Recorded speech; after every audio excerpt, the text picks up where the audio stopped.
He invited his ex to humiliate her at his wedding, but she walked in with twins and shattered his entire world. Hi, my beautiful family. Welcome home to Mr. Peter Stories. If no one has reminded you today, let me be the one. You are precious. You are needed. You are deeply, deeply loved. I don't speak to a crowd. I speak to hearts, your heart. And if mine still lives inside yours, please comment, I am here, and like this video, not because I told you to, but because it makes me feel your love. When you do that without me asking, I feel so proud. I feel seen. I feel held. You are the soul of this channel. Every time I hit record, I think of you, your kindness, your patience, your warmth. I don't just tell stories, I write them with the love I have for you. And I promise, no one in this world could ever love you the way I do. Now, receive this prayer from me, like a blanket on a cold night. May your days be filled with soft moments that remind you how beautiful life can be. May your children laugh freely, your home overflow with calm, and your heart find reasons to smile again. May your struggles shrink in the face of hope, and may every unseen effort you make return to you as blessings, and may love, real love, surround you from every side, every single day. Let's begin, hand in hand, heart to heart. One family, one love, forever. The pregnancy test trembled in Maria Saavedra's hands as she stared at the two pink lines that would change everything. After 3 years of marriage and 2 years of trying to conceive, she was finally carrying Floyd's child. Her heart raced with pure joy as she imagined his reaction to the news. She had planned this moment with meticulous care. Floyd's favorite dinner was warming in the oven, ribeye steaks from the expensive butcher shop he preferred, paired with the 1995 Bordeaux. They'd been saving since their honeymoon. Candles flickered on their dining room table, casting warm light over the penthouse apartment they'd shared for 2 years. Rose petals formed a heart shape around his place setting, and she'd even wrapped a tiny pair of baby shoes to present alongside the test. At 26, Maria still felt incredibly lucky to be married to Floyd Short. When they'd met at that charity auction 4 years ago, she'd been a community college student working as a caterer's assistant. He was the most successful man who'd ever noticed. Her, Harvard-educated, owner of a thriving real estate development company, and devastatingly handsome in his tailored suits. Their whirlwind courtship had felt like a fairy tale, expensive restaurants, weekend trips to his family's lake house, and a proposal that had literally taken her breath away. Tonight, she would tell him they were going to be parents, and their story would reach its perfect conclusion. The sound of Floyd's key in the lock made her pulse quicken with anticipation. She quickly tucked the pregnancy test behind her back, wanting to savor the moment when she saw joy spread across his handsome face. "Floyd, honey," she called out, practically vibrating with excitement, "I have the most incredible news to share with you." But the man who walked through the door wasn't the loving husband she expected. Floyd's short 6-foot frame filled the doorway, his expensive Italian suit soaked from the October rain. But it was his expression that stopped her cold. His dark eyes, usually warm when they looked at her, were now frigid as winter stones. There was something different about him tonight, something cruel and distant she'd never seen before. "Pack your things, Maria." His voice was flat, emotionless. "I want you out of here by tomorrow morning." The pregnancy test slipped from Maria's numb fingers. It clattered onto the hardwood floor with a sound that seemed to echo in the sudden, devastating silence. "What did you just say?" Her voice came out as barely a whisper. Floyd stepped over the fallen test without even glancing down. His movements were sharp and deliberate as he loosened his silk tie, the burgundy one she'd given him for their 2nd anniversary. "You heard me perfectly well, Maria. This charade is over. I'm done pretending, and I'm definitely done with you." Maria's legs felt unsteady beneath her. The romantic dinner, the candles, the rose petals, everything seemed to mock her now. Floyd, please. There's something important I need to tell you. Nothing you could possibly say matters anymore. He brushed past her toward their bedroom, his shoulder knocking against hers with deliberate coldness. I found someone who actually deserves to be with a successful man like me. Someone who isn't. He paused at the bedroom doorway, turning to look at her with undisguised disgust. Someone who isn't beneath me. Each word was carefully chosen to wound. Maria pressed her hand to her chest, struggling to breathe as the room seemed to spin. Beneath you? Floyd, we're married. We took vows in front of your family, my family. We promised to love each other through everything. His laughter was sharp and bitter. Vows! To you! Floyd began throwing his clothes into expensive leather luggage, each movement aggressive and dismissive. Maria, look at yourself. Really. Look, you come from the barrio. Your family works in factories and cleans houses for a living. You barely finished community college with a degree that means nothing in the real world. These were things he'd once claimed to love about her. Her authentic background, her humble family, her down-to-earth nature. Now they were weapons in his hands. But you said you loved me exactly as I am, Maria whispered. You said my family was warm and real, unlike the cold people in your social circle. You said none of that other stuff mattered. I lied!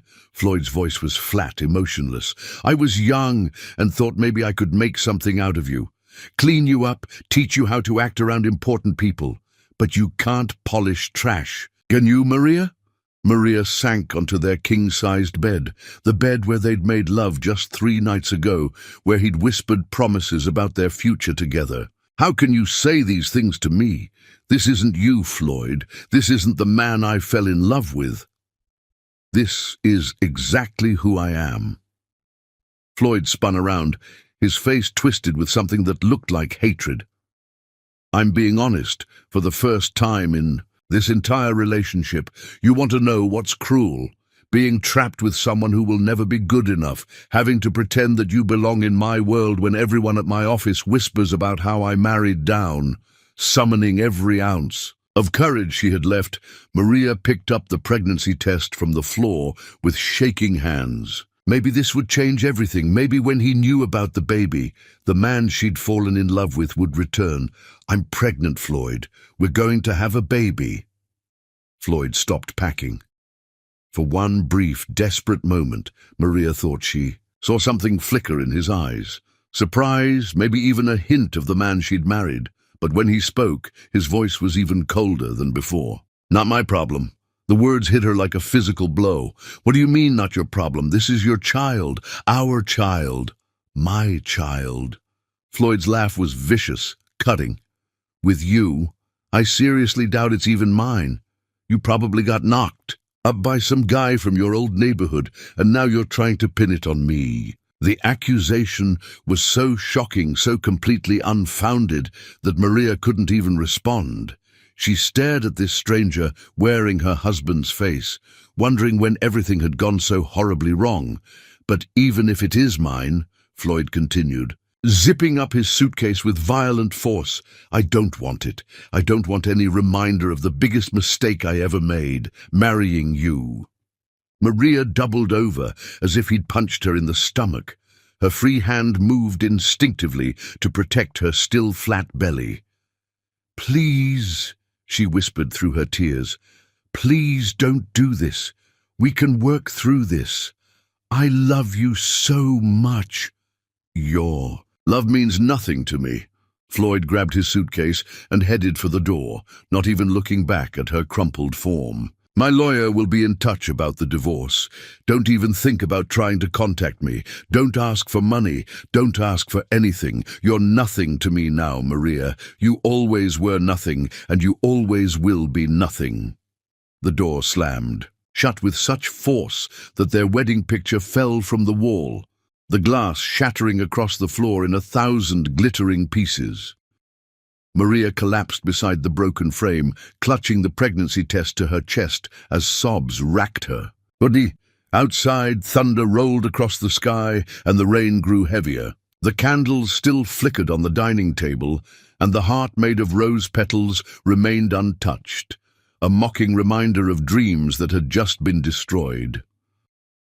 As Maria knelt among the shattered glass of their wedding photo, holding the proof of new life in her hands, she had no idea that this moment of complete devastation would become the foundation for a transformation that would make Floyd's cruelty the biggest mistake of his life. Chapter 2. Rock Bottom. 4 months after Floyd left, Maria stood in front of the cracked mirror in her studio apartment's tiny bathroom, hardly recognizing the woman staring back at her. Dark circles ringed her once bright eyes, telling the story of too many sleepless nights spent worrying about bills, medical expenses, and an uncertain future. Her maternity clothes, thrift store finds, and hand-me-downs from her sister Eleanor hung loosely on her frame. Despite carrying a baby, she'd actually lost weight, because food had become a luxury she couldn't always afford. The apartment was a universe away from the penthouse she'd shared with Floyd. Located in the most dangerous part of the city, where sirens wailed through the night and gunshots occasionally echoed off the thin walls, it was all she could afford on her wages from 3 part-time jobs. The single room served as bedroom, living room, and kitchen. A hot plate sat on a card table that doubled as her dining area, and her bed was a mattress on the floor that she'd bought second-hand for $40. Floyd's divorce had been swift and merciless. His team of expensive lawyers had somehow managed to prove she wasn't entitled to any of their shared assets. Everything had been in Floyd's name from the beginning. She'd walked away from 3 years of marriage with a single suitcase of clothes and a heart full of shattered dreams. Maria pressed her hand to her rounded belly, feeling the baby move restlessly inside her. At 6 months pregnant, she was working as many hours as her body could handle, cleaning offices from midnight to 6 a.m., waitressing at a diner during lunch hours, and doing alterations for a seamstress in the evenings. The work was backbreaking, but the combined income barely covered her $400 monthly rent and the cheapest groceries she could find. "I'm sorry, little one," she whispered to her unborn child. "I know this isn't the life I promised you, but I'm going to do better somehow." A sharp knock at her door interrupted her quiet moment. Maria knew that knock. Mrs. Patterson, her landlord, and she was 4 days late on rent. "Mrs. Short." The elderly woman's voice was harsh through the thin door. "I know you're in there." Maria took a deep breath and opened the door, trying to summon a smile. "Mrs. Patterson, I was just about to come see you. I'll have the rest of the rent by Friday, I promise." The landlord's eyes narrowed as they swept over Maria's obviously pregnant form. "You said that last month, girl. I'm running a business here, not a charity for unwed mothers." "I'm not unwed. I'm divorced," Maria said quietly. "And please, just give me until Friday. I'm picking up extra shifts. Friday, then you're out. And next time you better think twice before getting yourself knocked up by some man who won't stick around." Mrs. Patterson's words stung because they were so close to the truth, even if she had the facts wrong. After the landlord left, Maria sank onto her mattress and buried her face in her hands. She had called her family for help. Elena sent what little money she could spare from her job as a hotel housekeeper. But Elena had 3 kids of her own to support. Their mother, who worked double shifts at a textile factory, had already given Maria her entire savings, $230. Maria's stomach growled loudly, reminding her that she'd skipped breakfast to save money. She opened her nearly empty refrigerator and pulled out a container of rice and beans, the cheapest meal she could make that still provided some nutrition for the baby. As she heated it on the hot plate, tears began to fall. This wasn't how it was supposed to be. She should be in a beautiful nursery right now, surrounded by love and excitement about becoming a mother. Instead, she was alone, broke and terrified about bringing a child into this world with nothing to offer. 2 months later. Maria was scrubbing floors at the Meridian office complex when the first contraction hit her like a lightning bolt. She was in the executive washroom on the 20th floor, alone, except for the sound of her own labored breathing echoing off the marble walls. "No!" she whispered, panic rising in her chest as another contraction gripped her. "Please, not yet. It's too early." She was only 34 weeks pregnant. The baby wasn't supposed to come for another month and a half, but the contractions kept coming, faster and stronger with each wave. Maria managed to call Elena from the office phone, her voice shaking with fear and pain. "Elena, something's wrong. The baby's coming, and I'm at work, and stay exactly where you are, mija." Elena's voice was fierce with protective love. "I'm calling an ambulance and coming to get you right now." The paramedics found Maria collapsed in the hallway outside the washroom, clutching her belly as another contraction tore through her. "Ma'am, how far along are you?" the EMT asked as they lifted her onto a gurney. 34 weeks, Maria gasped. "But there's something else. I think there might be 2 babies." The ride to County General Hospital was a blur of sirens and pain. Elena met them at the emergency room, her face pale with worry as she ran alongside Maria's gurney. "The babies," Maria gasped, reaching for her sister's hand.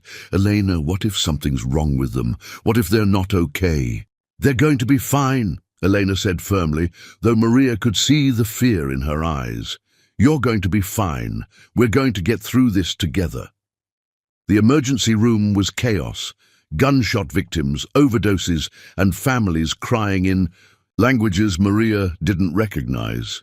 It took Elena arguing with 3 different nurses before they finally took Maria back to a delivery room.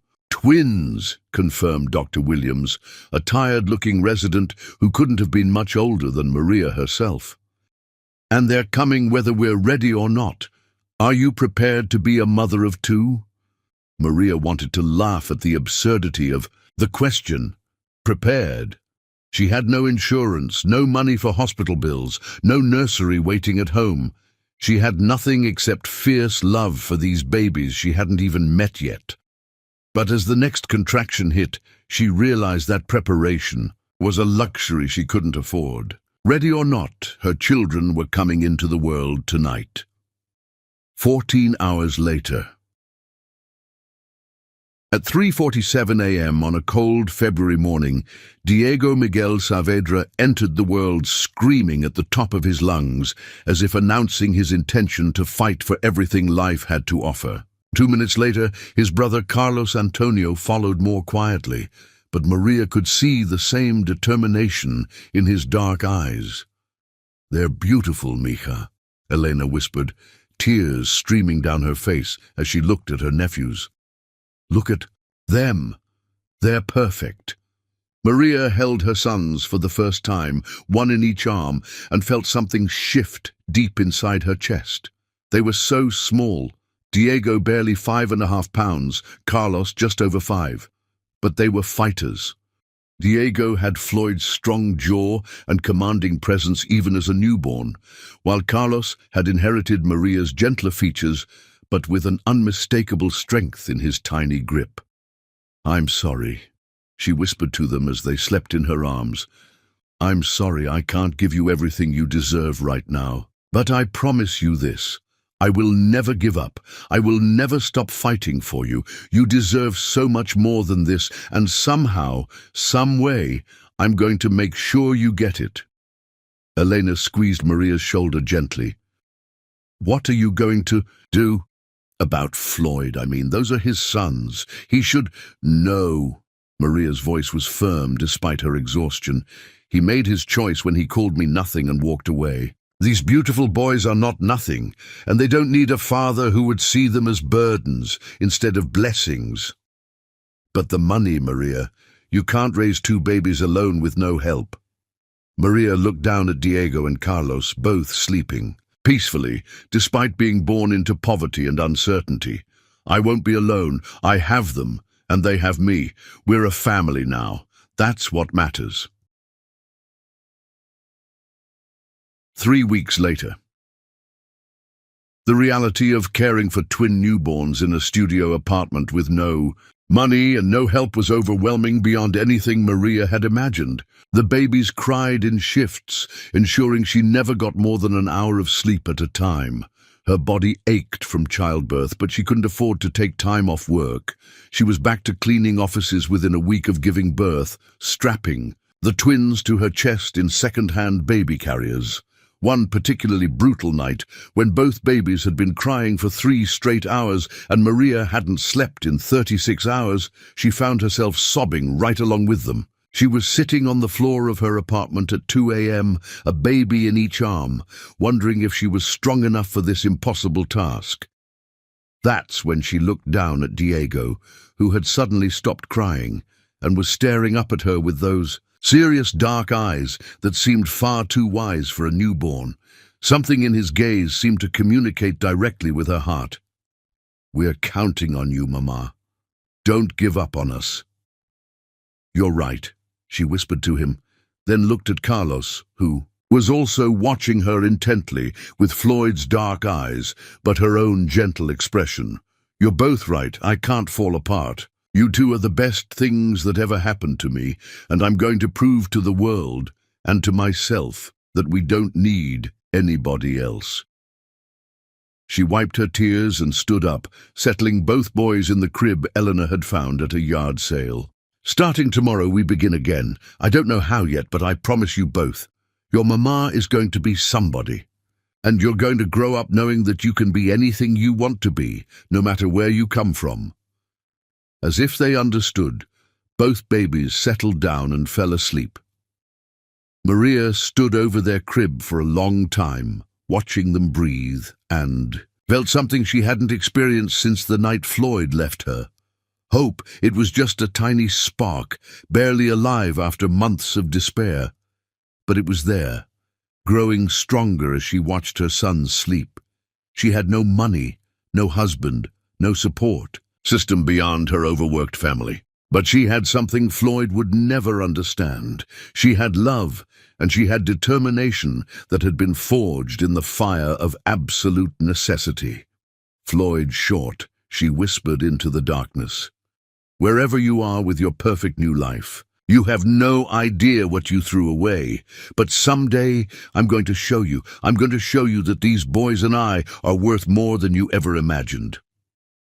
Outside her window, the first hints of dawn were beginning to touch the sky. Maria sat down in the broken recliner Elena had found for her and closed her eyes for a few minutes of rest before the boys woke up again. She didn't know it yet, but this was the night everything began to change. This was the night Maria Saavedra stopped being a victim and started becoming the woman who would one day show Floyd Short the true meaning of regret. Chapter 3. The Transformation. 5 years after the twins were born, Maria wiped flour from her hands and glanced at the kitchen clock. 4:30 a.m. In the small backyard of their rented 2-bedroom house, she could see Diego and Carlos sleeping peacefully in the room they shared, surrounded by the scent of fresh tamales, pozole, and tres leches cake that would feed the Martinez family reunion later today. The kitchen counter was covered with aluminum containers, 50 dozen tamales, 3 gallons of pozole, 2 dozen enchilada casseroles, and 5 cakes. This single catering order would bring in $800, more than she used to make in a month during those desperate early days. What had started as pure survival had evolved into something unexpected. During the twins' first year, when Maria was working 3 jobs just to keep their tiny apartment, she'd begun cooking extra portions of her grandmother's recipes and selling them to co-workers. Her supervisor at the office cleaning company, Mrs. Rodriguez, had been the first to pay her $20 for a tray of homemade tamales. "Maria, these are better than my own mother's," Mrs. Rodriguez had said. "Can you make them for my daughters?" Quinceañera. That quinceañera, 30 guests, $150 total payment, had been Maria's first real catering job. Word spread through the Latino community faster than she'd expected. Within 6 months, she was getting calls every weekend. Within a year, she'd saved enough to quit 2 of her 3 jobs and focus on building what she'd started calling Maria's Kitchen. Now, at 28, Maria had clients booked 3 months in advance. She'd obtained her business license, built relationships with reliable suppliers, and even hired 2 part-time assistants for larger events.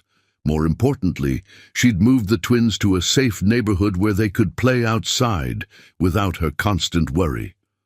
"Mama, it smells like heaven in here," Diego said, appearing in the kitchen doorway with his hair standing up at odd angles. At 5 years old, he was already showing signs of the natural leadership that would define him, always the first to wake up, always checking on his quieter brother Carlos.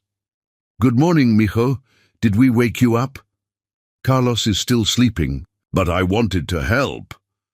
Diego climbed onto the step stool Maria had bought him and began carefully arranging napkins in the delivery boxes. Even at 5, he understood that this work was important, that it was how they'd built their new life. The transformation hadn't been easy. It had required 18-hour days, learning business skills through library books and community college, night courses, and more exhaustion than Maria had known was possible. But every sacrifice had been worth it to see her sons thriving. Carlos appeared in the doorway, quieter and more observant than his brother. "Mama, are we rich now?" The question made Maria smile. "We're not rich, sweetheart, but we're secure. We have enough, and more importantly, we have each other. Mrs. Henderson at daycare says you're an entrepreneur, Maria supplied. "That means someone who builds their own business." "Like a boss?" Diego asked, his eyes lighting up. "Exactly like a boss. Your mama is the boss of her own company now." Later that morning, after delivering the Martinez order, Maria drove to her appointment with Rosa Castillo, who wanted to hire her for what could be her biggest contract yet, a wedding for 200 guests with a budget of $5,000. The Castillo family lived in Riverside Hills, the wealthy neighborhood where Maria had once lived with Floyd. As she parked her used Honda in the circular driveway, she felt a familiar flutter of nerves. These consultations with affluent clients still reminded her of the world she'd briefly inhabited, a world of marble floors, crystal chandeliers, and people who measured worth by appearances. But Maria was different now. She wore her best business suit, not expensive but clean and professional, and carried herself with the confidence of someone who'd built something real with her own hands. Mrs. Castillo greeted her at the door, an elegant woman in her 50s who managed to be both wealthy and genuinely warm. "Ms. Saavedra, please come in. I've heard wonderful things about your work." They sat in a living room that was bigger than Maria's entire house, discussing menu options and logistics. Maria had learned to navigate these conversations with professional confidence, never intimidated but always respectful. "Your references are exceptional," Mrs. Castillo said, reviewing the portfolio Maria had prepared. "The Hernandez anniversary party, the Torres quinceañera, the photos of your food are absolutely beautiful." "Thank you. I take pride in both taste and presentation. Every event reflects the family's personality and traditions." Mrs. Castillo smiled. "I have to ask, how did you get started? You seem so young to have built such a reputation." Maria had prepared for this question. "I started cooking out of necessity when my sons were babies. I'm a single mother, and I needed to find a way to support them while staying home. What began as survival became passion." "Single mother. How old are your children?" "Twin boys, 5 years old. They're the reason I work so hard. I want them to have opportunities I didn't have." Mrs. Castillo's expression softened. "That's admirable. Building a business while raising twins alone, that takes incredible strength." Maria had heard that word so often now, but it still felt strange. She didn't feel strong most days. She felt tired, worried, constantly pushing herself to do more, be more, achieve more. But maybe that was what strength actually looked like, not the absence of fear, but the refusal to let fear stop you. "Can you handle an event this size?" Mrs. Castillo asked. 200 guests is quite ambitious." "Absolutely. I work with a network of trusted assistants for larger events, and I can provide references from similar occasions." Maria's pulse quickened, but she kept her voice steady. This contract would change everything.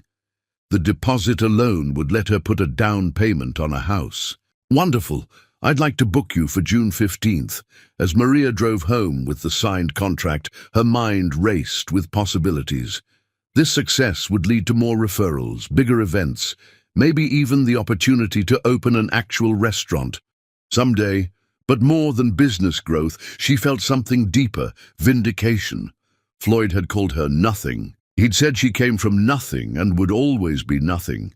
But tonight she would go home to her sons in their safe house with a contract that would earn her more in one weekend than Floyd had ever given her in monthly allowances.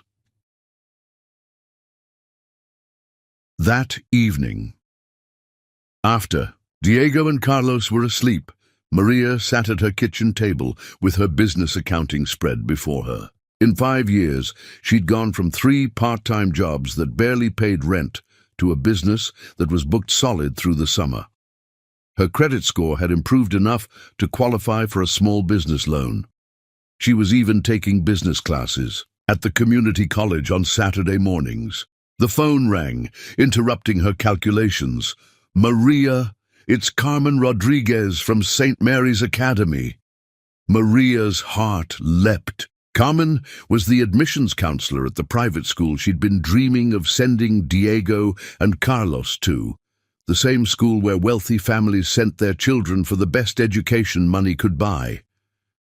"I have good news," Carmen continued. "We've reviewed your application for financial aid, and we can offer Diego and Carlos partial scholarships for the fall semester. Combined with your contribution, we can make this work." Maria's eyes filled with tears. She'd been working toward this goal for 2 years, saving every extra penny and building her credit so she could qualify for the remaining tuition costs. "Thank you," she whispered. "Thank you so much." After hanging up, Maria walked to the boys' bedroom and stood in the doorway, watching them sleep. Diego was sprawled across his bed with characteristic confidence, while Carlos curled up neatly under his covers, clutching his favorite stuffed elephant. "St. Mary's Academy," she whispered to them. "You're going to get the best education, and you're going to have every opportunity to succeed." She thought about Floyd, probably sleeping in some expensive bed somewhere, never knowing that he had 2 brilliant sons who were about to attend one of the city's most prestigious schools, never knowing that the woman he'd called trash was building something beautiful from the ground up. The irony wasn't lost on her. Floyd had married her when she was young and uncertain, then discarded her when she needed him most. But his cruelty had forced her to discover strength she'd never known she possessed. As Maria returned to her business planning, she felt that familiar fire burning in her chest, not the desperate panic of the early days, but something focused and purposeful. She was no longer the heartbroken woman Floyd had left behind. She was Maria Saavedra, successful entrepreneur and devoted mother. And she was just getting started. Floyd had thrown away something precious without recognizing its value. But Maria had taken that discarded life and built it into something extraordinary. The best part was that he had no idea what he'd lost or what she'd become in his absence. Chapter 4. Rising Success. 10 years after Floyd's abandonment, Maria Saavedra stood in her corner office overlooking the city's business district, reviewing the morning schedule on her tablet. Elegancia Events, The company that had grown from her kitchen table catering business now occupied the entire 15th floor of the prestigious Wellington building. The brass nameplate on her mahogany desk read, Maria Saavedra, President, and their CEO, and the view through her floor-to-ceiling windows showcased the city where she'd once struggled to survive. At 36, Maria had transformed not just her circumstances, but herself. The uncertain young woman who had once tried desperately to fit into Floyd's world was gone. In her place stood a confident businesswoman who belonged in any room she entered, not because someone else granted her access, but because she'd earned her place through talent, innovation, and relentless work. Mrs. Saavedra, her assistant Jennifer, appeared in the doorway. "The Patterson family is here for their consultation. Send them in, please, and remind me, I need to leave by 4:30. Today for Diego and Carlos's academic awards ceremony." The Patterson consultation went smoothly. They wanted Elegancia Events to coordinate their son's wedding, a lavish affair with 300 guests, a budget of $150,000, and every detail customized to perfection. 5 years ago, such a contract would have seemed impossible. Now it was Tuesday's second appointment. "Your portfolio is remarkable," Mrs. Patterson said, flipping through the leather-bound album showcasing Maria's work. "The governor's charity gala last month was absolutely stunning. And I heard you coordinated the Sinclair merger celebration. Everyone's still talking about those ice sculptures that spelled out the company names." Maria smiled graciously. "Each event is unique to our client's vision. We specialize in creating experiences that reflect your family's values and celebrate your most important moments." The truth was, Elegancia Events had become the premier luxury event planning company in the region. Maria's combination of artistic vision, flawless execution, and genuine care for her clients had built a reputation that kept her booked solid for the next 20 months. She employed 18 full-time staff members and worked with a network of trusted vendors who competed for the privilege of being associated with her events. But more than the business success, what filled Maria with the deepest satisfaction was watching her sons flourish in ways that exceeded even her highest hopes. At 4:15, Maria left the office early to attend Diego and Carlos's awards ceremony at St. Mary's Academy. The private school had been the best investment she'd ever made, not just for the education, but for the confidence it had given her sons. She arrived at the prestigious campus and was struck by how natural it felt to walk through the marble hallways lined with portraits of distinguished alumni. The first time she'd brought the boys here for their entrance interview, she'd felt like an imposter. Now, as one of the school's major donors and a member of the parent advisory board, she belonged here as much as anyone. "Maria!" Sarah Henderson, mother of one of Carlos's classmates, waved her over. "I was hoping to catch you. Did you get my message about the spring fundraising committee?" "Yes, I'll be happy to coordinate the silent auction," Maria replied. "Elegancia Events will handle it pro bono, of course," Sarah beamed. "You're incredible. I don't know how you manage everything. Your company, the boys, all your community involvement." The ceremony began, and Maria found her seat in the third row, reserved for families of honor students. She watched with immense pride as both her sons were called to the stage, but for very different achievements that reflected their distinct personalities. Diego was named Student Council President for the upcoming year, the youngest student ever elected to the position. At 10 years old, he possessed a natural charisma that drew people to him, combined with an ethical compass that Maria had worked hard to instill. He was the kind of leader who inspired others, not through dominance, but through genuine care for their welfare. Carlos received the Creative Arts Excellence Award for a short story he'd written about a single mother who built a business empire while raising twins. His teacher had submitted it to a national youth writing contest, where it had placed second among thousands of entries. Carlos had inherited Maria's emotional intelligence, but combined it with an artistic soul that saw beauty and meaning in everything around him. When they returned to their seats, Diego leaned over and whispered, "Thanks for being here, Mom. I know you had important meetings today." "There's nowhere else I'd rather be," Maria whispered back, meaning every word. Carlos, more observant than his brother, studied her face carefully. "Are you proud of us?" The question caught Maria off guard. "Sweetheart, I'm so proud of you both that I sometimes can't breathe from the joy of it. You've become such remarkable young men." "Good," Carlos said seriously, "because we're really proud of you too. Tommy Henderson's mom said you're the most successful woman she knows." Later that evening, after celebrating at the boys' favorite restaurant, Maria tucked them into bed in their beautiful home in Riverside Hills. The house was a testament to how far they'd come. 5 bedrooms, a gourmet kitchen where Maria still loved to experiment with new recipes, and a backyard where the boys could play soccer with their friends. "Mom," Carlos said as she kissed his forehead, "can I ask you something that might be hard to answer?" Maria sat on the edge of his bed, recognizing his serious tone. "Of course, sweetheart. Do you ever think about our father? Not like missing him or anything," he added quickly, "but wondering what his life is like now." The question was more complex than Carlos probably realized. "Sometimes," Maria admitted, "but not the way I used to." "How did you used to think about him?" Diego asked, appearing in the doorway in his pajamas. Maria considered how to answer honestly without burdening them with her pain. "For a long time, I thought about him with hurt and anger. He'd made me feel worthless, and I carried that feeling round like a heavy stone." "But not anymore?" Carlos asked. "No, not anymore. Now when I think about him, I mostly feel curious.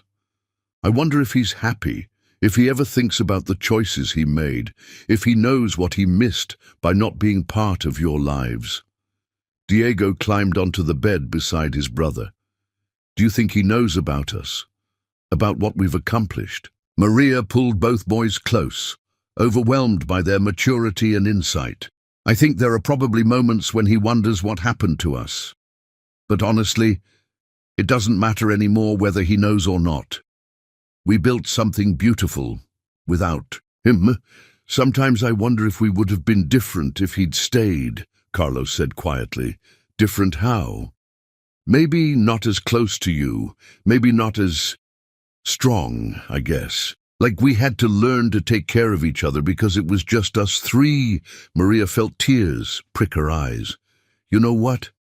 I think you're absolutely right. The 3 of us became a team because we had to, and that made us stronger than most families ever get to be. Plus," Diego added with 10-year-old pragmatism, "if he was the kind of person who could leave his pregnant wife, we probably wouldn't have liked him very much anyway." As Maria turned out the lights and headed to her own room, she reflected on the journey that had brought them here. 10 years ago, she'd been broken, desperate, and convinced she was nothing. Tonight, she was the CEO of a successful company, the mother of 2 extraordinary children, and a respected member of her community. She'd proven Floyd wrong in every possible way, but more importantly, she'd proven something to herself, that worth isn't determined by someone else's opinion, no matter how cruelly they express it. Standing at her bedroom window, looking out at the city lights, Maria allowed herself to imagine what Floyd's life looked like now. Was he happy? Had he achieved everything he'd thought he wanted when he'd thrown away his family for someone better? The questions no longer came from a place of pain or even curiosity about reconciliation. They came from a place of genuine wonder about the path not taken. Floyd had made his choice based on what he thought would bring him happiness and success. Maria had made hers based on love and responsibility. Looking at the life she'd built, the sons she'd raised, and the respect she'd earned in her community, Maria knew without a doubt which choice had led to real fulfillment. She had learned that the best response to cruelty isn't revenge.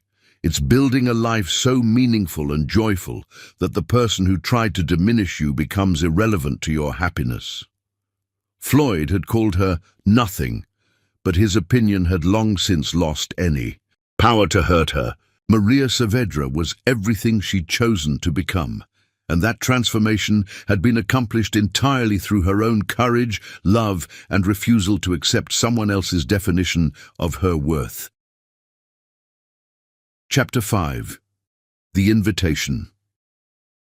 Floyd Short stood on the balcony of his downtown penthouse, surveying the city below with the satisfaction of a man who believed he owned everything within sight. At 38, he had methodically achieved every goal he'd set for himself: a real estate empire worth millions, political connections that opened doors throughout the state, and now the perfect woman to complete his carefully constructed image.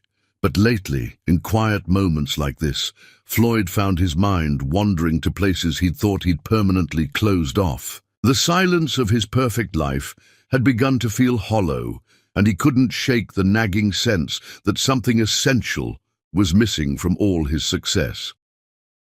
"Darling, the wedding planner is here," Stephanie Williams called from inside the apartment, her voice carrying that breathless quality that had initially charmed him. "She wants to go over the final guest list." Floyd straightened his Italian silk tie and walked back into the living room, where Stephanie was arranging herself elegantly on their white leather sofa. At 28, she embodied everything he'd convinced himself he wanted: blonde, beautiful, and from exactly the right kind of family. Her father owned a chain of luxury hotels across the southeast. Her mother sat on the boards of 3 prestigious charities, and Stephanie herself moved through high society with the effortless grace of someone born to privilege. She was, Floyd had told himself repeatedly, his perfect match. Unlike his first marriage, this relationship made sense on paper. 2 successful people from similar backgrounds, building a life that would be the envy of everyone who mattered.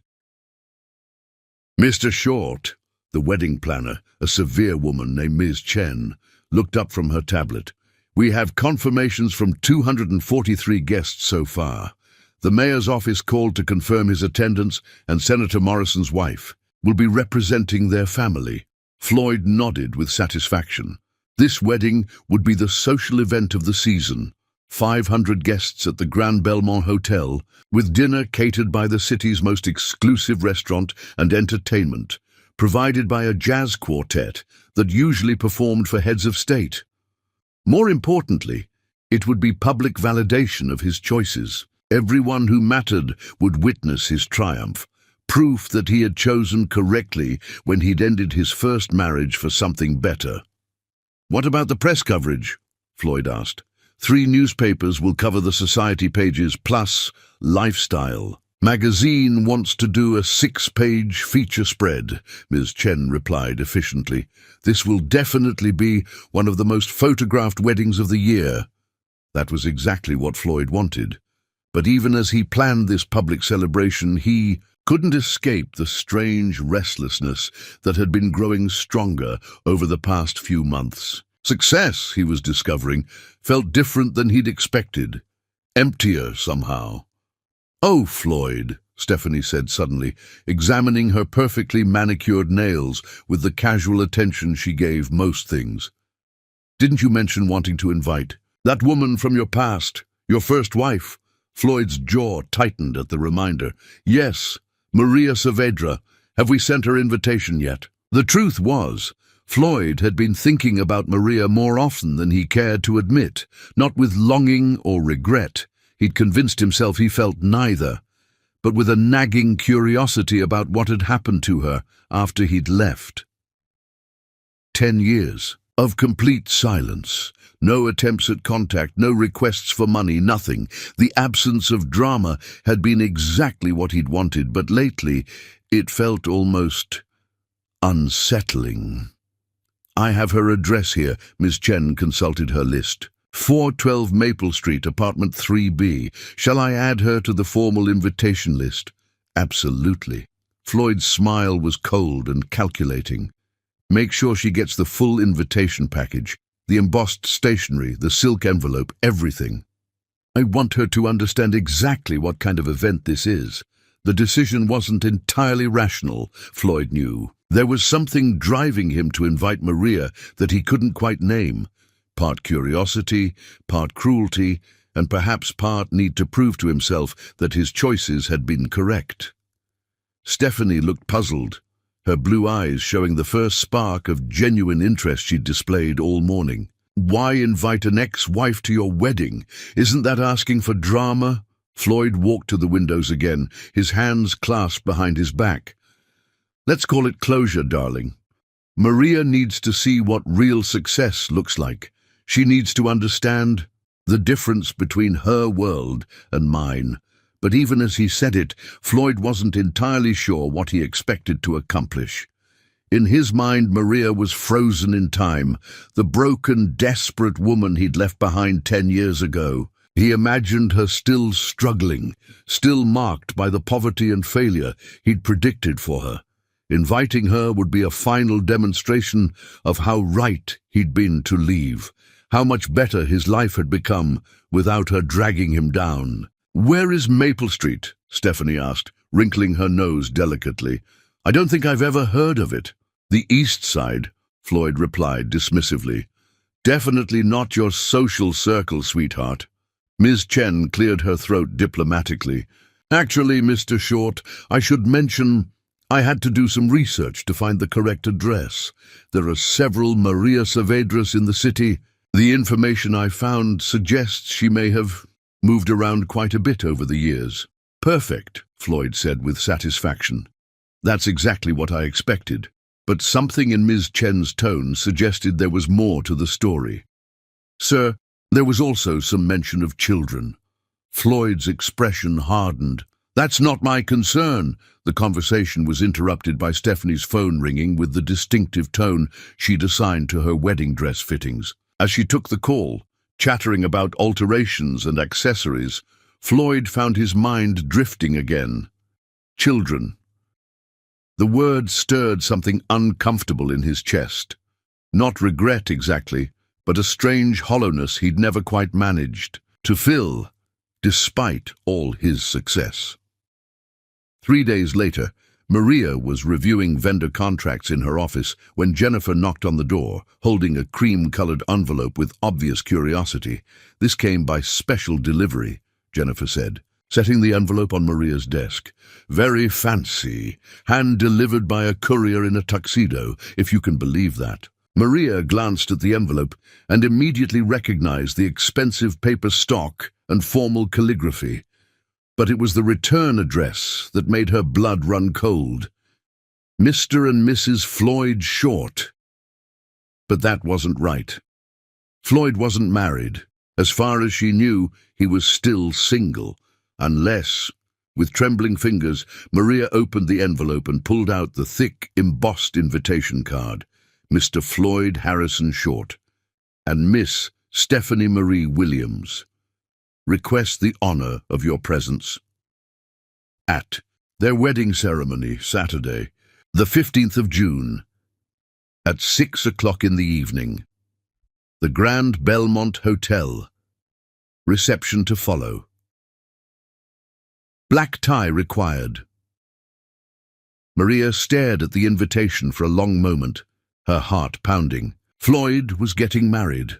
After 10 years of silence, he had chosen to invite her to witness his new beginning. But why? She turned the invitation over and found a handwritten note in Floyd's familiar scrawl. "Maria, I thought you might enjoy seeing how well some people recover from their mistakes. I hope you'll be able to attend. It should be quite an educational experience for you. FS." The casual cruelty of the note hit her like a physical blow. Even after all these years, even with all her success and transformation, Floyd still saw her as someone beneath him, someone to be humiliated and dismissed. Maria set the invitation down carefully and walked to her window, looking out at the city she now knew so well. Floyd had no idea who she'd become.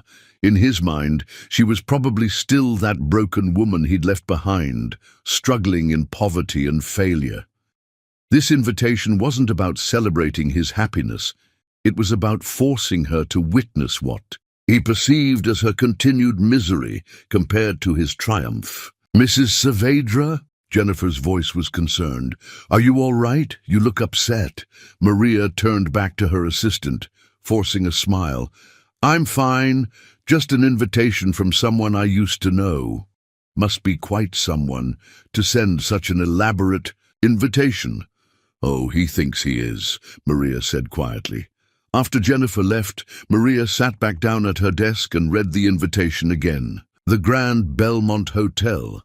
She'd coordinated events there many times, black tie required. She had a closet full of designer gowns now. The 15th of June, she was currently free that evening. Floyd expected her to either not show up at all, or to arrive looking shabby and out of place, confirming his opinion that she'd never amounted to anything. He wanted to parade his success in front of her, to prove to himself and his new society friends that he'd been right to discard her.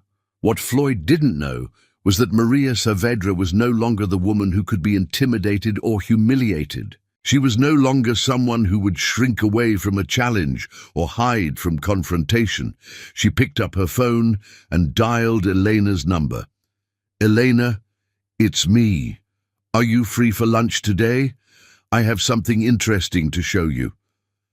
An hour later, Maria and Elena sat in their favorite cafe, the wedding invitation spread between them on the small table. Elena's eyes were wide with disbelief as she read Floyd's handwritten note for the third time.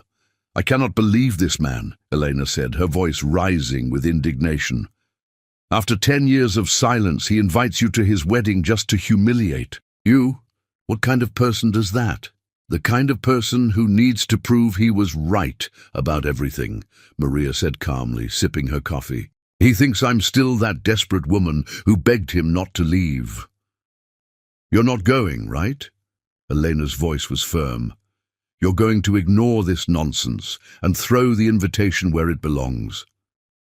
Maria was quiet for a long moment, studying the elegant script on the invitation. "Actually, I think I am going to go." "Maria, no." Elena reached across the table and grabbed her sister's hand. "Why would you put yourself through that? You've built such a beautiful life. Why give him the satisfaction?" "Because," Maria said slowly, a smile beginning to form on her lips, "he's expecting to see the old Maria, the broken, poor woman he left behind. He has no idea who I've become." Elena's expression shifted from concern to understanding. "You want to show him what he lost. I want to show him exactly what he threw away when he called me nothing." Maria's voice was steady and sure. "I want him to see Diego and Carlos, his sons that he never wanted. I want him to see the successful businesswoman I became, the life I built from the ashes he left behind." "The twins," Elena breathed. "You're going to bring the boys?" "They're 10 years old, Elena, old enough to handle a formal event, and definitely old enough to see their mother celebrated for who she really is." Maria's eyes sparkled with purpose. "Floyd thinks he's setting up my humiliation. Instead, he's giving me the perfect opportunity to show him the truth." Elena was quiet for a moment, then a slow smile spread across her face. "You know what? You're absolutely right. That man has no idea what's coming for him." "None at all," Maria agreed. "He's about to learn that when you throw away something precious, you don't get to decide what it becomes in your absence." She folded the invitation carefully and put it back in her purse. "I need to start planning. The boys will need formal wear, and I'll need something spectacular to wear. This is going to be expensive," Elena warned. "Are you sure you want to spend that kind of money just to prove a point?" Maria thought about all the years of struggle, all the nights she'd cried herself to sleep, wondering if she was strong enough to raise her sons alone, all the times she doubted herself because of Floyd's cruel words. "Elena," she said firmly, "there's no amount of money I wouldn't spend to show Floyd Short exactly who he's dealing with now." As they left the cafe, Maria felt that familiar fire burning in her chest, the same sense of purpose that had carried her through night school. Through building her business, through every challenge of the past 10 years, Floyd thought he was orchestrating her humiliation. Instead, he'd just given her the stage for her greatest triumph. The broken woman he'd discarded was long gone. At her place stood Maria Saavedra, and she was ready to show the world exactly what Floyd Short had been foolish enough to throw away. Chapter 6. The Plan. The next morning, Maria woke with a sense of purpose that felt almost electric. As she prepared breakfast for Diego and Carlos, her mind was already working through the logistics of what she'd privately begun calling Operation Vindication. Floyd's wedding was in exactly 3 weeks, enough time to orchestrate the perfect entrance, but not so much time that she could second-guess herself. "Mom, you seem different today," Diego observed, looking up from his cereal with the sharp perception that had always made him an exceptional student. "Excited different. Did something big happen with Elegancia events?" Maria smiled at her intuitive son. "Something like that, mijo. How would you and Carlos like to attend a very elegant, very important wedding with me?" Carlos's eyes lit up with curiosity. "What kind of wedding? Do we know the people getting married?" "It's a very formal affair. Black tie, 500. Guests at the Grand Belmont Hotel. You'd need to wear tuxedos and be on your absolute best behavior around some very wealthy, powerful people." "Tuxedos?" Diego straightened in his chair, suddenly looking more like a young businessman than a 10-year-old. "Like at the charity galas we attend with you?" "Exactly like that, but even more formal. I need to know you can handle yourselves, with complete dignity around people who might be judgmental." Carlos, always more sensitive to emotional undercurrents, studied his mother's face carefully. "Mom, is this about something serious? You look like you do when you're preparing for a really important business presentation." Maria knelt down to their level, recognizing that her sons deserved more honesty than most children their age could handle. But Diego and Carlos weren't typical children. They'd been raised in circumstances that had forced them to mature quickly. "Dow, you remember how I've always told you that your father chose not to be part of our lives before you were born?" Both boys nodded solemnly. "Well, this wedding is his wedding. He's getting married, and he invited us to attend." Diego's expression sharpened with understanding beyond his years. "He invited us after all this time? Why?" "I think," Maria said carefully, "he wants to show us how successful he's become. He probably expects us to look impressed, or maybe even sad, that we're not part of his life." "But we're not sad," Carlos said matter-of-factly. "We have a great life. Why would we be sad about missing out on someone who didn't want us?" Maria felt a surge of pride at her son's emotional intelligence. "You're absolutely right. And that's exactly what I want him to see, that we're not sad, we're not struggling, and we don't need anything from him." Diego leaned forward, his dark eyes, so much like Floyd's, but filled with warmth Floyd had never possessed, showing keen interest. "So this is like proving a point?" "Something like that. I want him to see who we are as a family. I want him to understand that his opinion of us was wrong." "Are you nervous?" Carlos asked, always attuned to others' emotions. Maria considered the question. "No, sweetheart, I'm not nervous anymore. I'm ready." "Then we'll be ready too," Diego declared with characteristic confidence. "We'll be the best-dressed, most polite kids there, and we'll make you proud," Carlos added, reaching for her hand. That afternoon, Maria closed her office early and picked up Elena for what she thought of as a reconnaissance mission. They drove to the Grand Belmont Hotel, where Maria had arranged to meet with the event coordinator under the pretense of considering the venue for a high-profile client event. Mrs. Saavedra. Rebecca, the event coordinator, greeted them in the opulent lobby with genuine warmth. Maria had worked with Rebecca on several occasions, and their professional relationship had evolved into mutual respect. "Thank you for considering the Belmont for your client. Let me show you our premier ballroom. It's actually being set up for a major wedding this weekend, so you can see it at its most formal." Perfect, Maria thought. The ballroom was breathtaking in its opulence.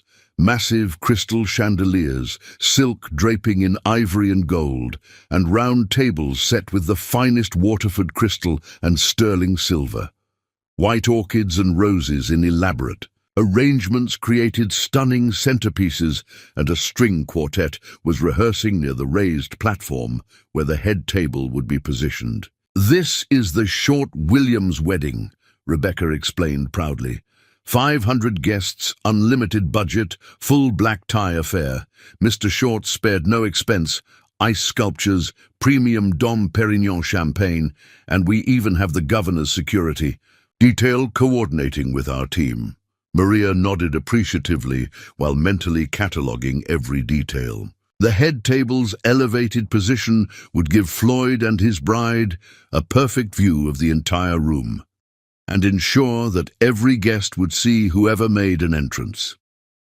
The curved staircase leading into the ballroom was designed for dramatic arrivals, guaranteeing that anyone descending those steps would capture everyone's attention.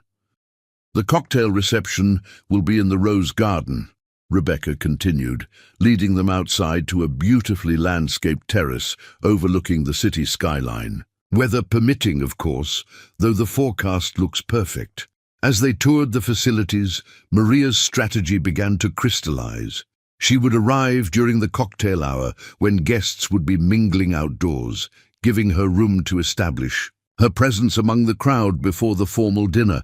The entrance down that dramatic staircase would ensure maximum impact when she and the twins made their way to the ballroom. "This is absolutely stunning," Elena murmured as they concluded the tour. "Are you sure you're ready for this level of spectacle?" "I've never been more ready for anything in my life," Maria replied with quiet conviction. The following Saturday, Maria and Elena embarked on what Elena had dubbed Operation Transformation Phase 2. Their first stop was Nordstrom, where Maria had an appointment with Patricia, a personal shopper she'd worked with for several important business events. "I need something absolutely spectacular," Maria told Patricia. "Black tie wedding guest, and I want to make an unforgettable impression. This is probably the most important entrance I'll ever make." Patricia's eyes lit up with the challenge. "What's your budget?" "Whatever it takes to be perfect," Maria said without hesitation. 3 hours later, they had found the ideal dress. A stunning midnight blue gown by Oscar de la Renta that hugged Maria's figure perfectly before flowing into an elegant train. The color was sophisticated and dramatic, bringing out her dark eyes and complementing her olive skin tone beautifully. The design was unmistakably expensive and current, clearly the work of a master designer. "Misha, you look like you should be on the red carpet," Elena breathed as Maria emerged from the dressing room for the final fitting. "That's exactly the look I want," Maria replied, studying herself in the three-way mirror. This wasn't just a dress, it was armor, confidence made visible. The twins were easier but no less important to outfit properly. At the formal wear shop, Diego and Carlos approached the task of selecting tuxedos with the seriousness of young men who understood the importance of the occasion. "Do we look like we belong at a fancy wedding?" Carlos asked, adjusting his bow tie in the mirror with careful precision. "You look like young gentlemen," Maria replied proudly. "But remember, How you behave will be just as important as how you look. Don't worry, Mom, Diego said confidently, standing straighter in his perfectly tailored jacket. We know how to handle ourselves at formal events. We've been doing it for years.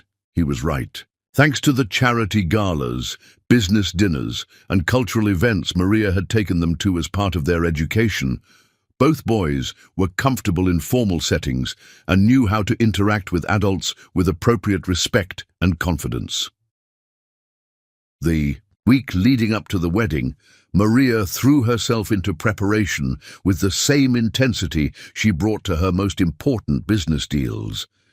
She scheduled appointments with her hairstylist and makeup artist, arranged for a luxury car service, and even hired a photographer to document their preparation. She wanted pictures of this transformation. But more than the external preparations, Maria spent time preparing mentally and emotionally.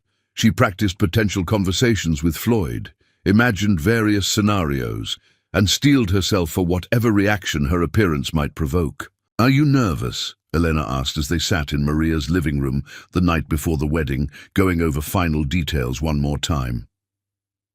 Surprisingly, "No," Maria replied honestly. "I feel peaceful, like I'm finally getting the chance to close a chapter that's been open too long." Elena studied her sister's face in the lamplight. "You've really changed, you know. Not just since Floyd left, but even in the past few weeks since you got that invitation. You seem powerful."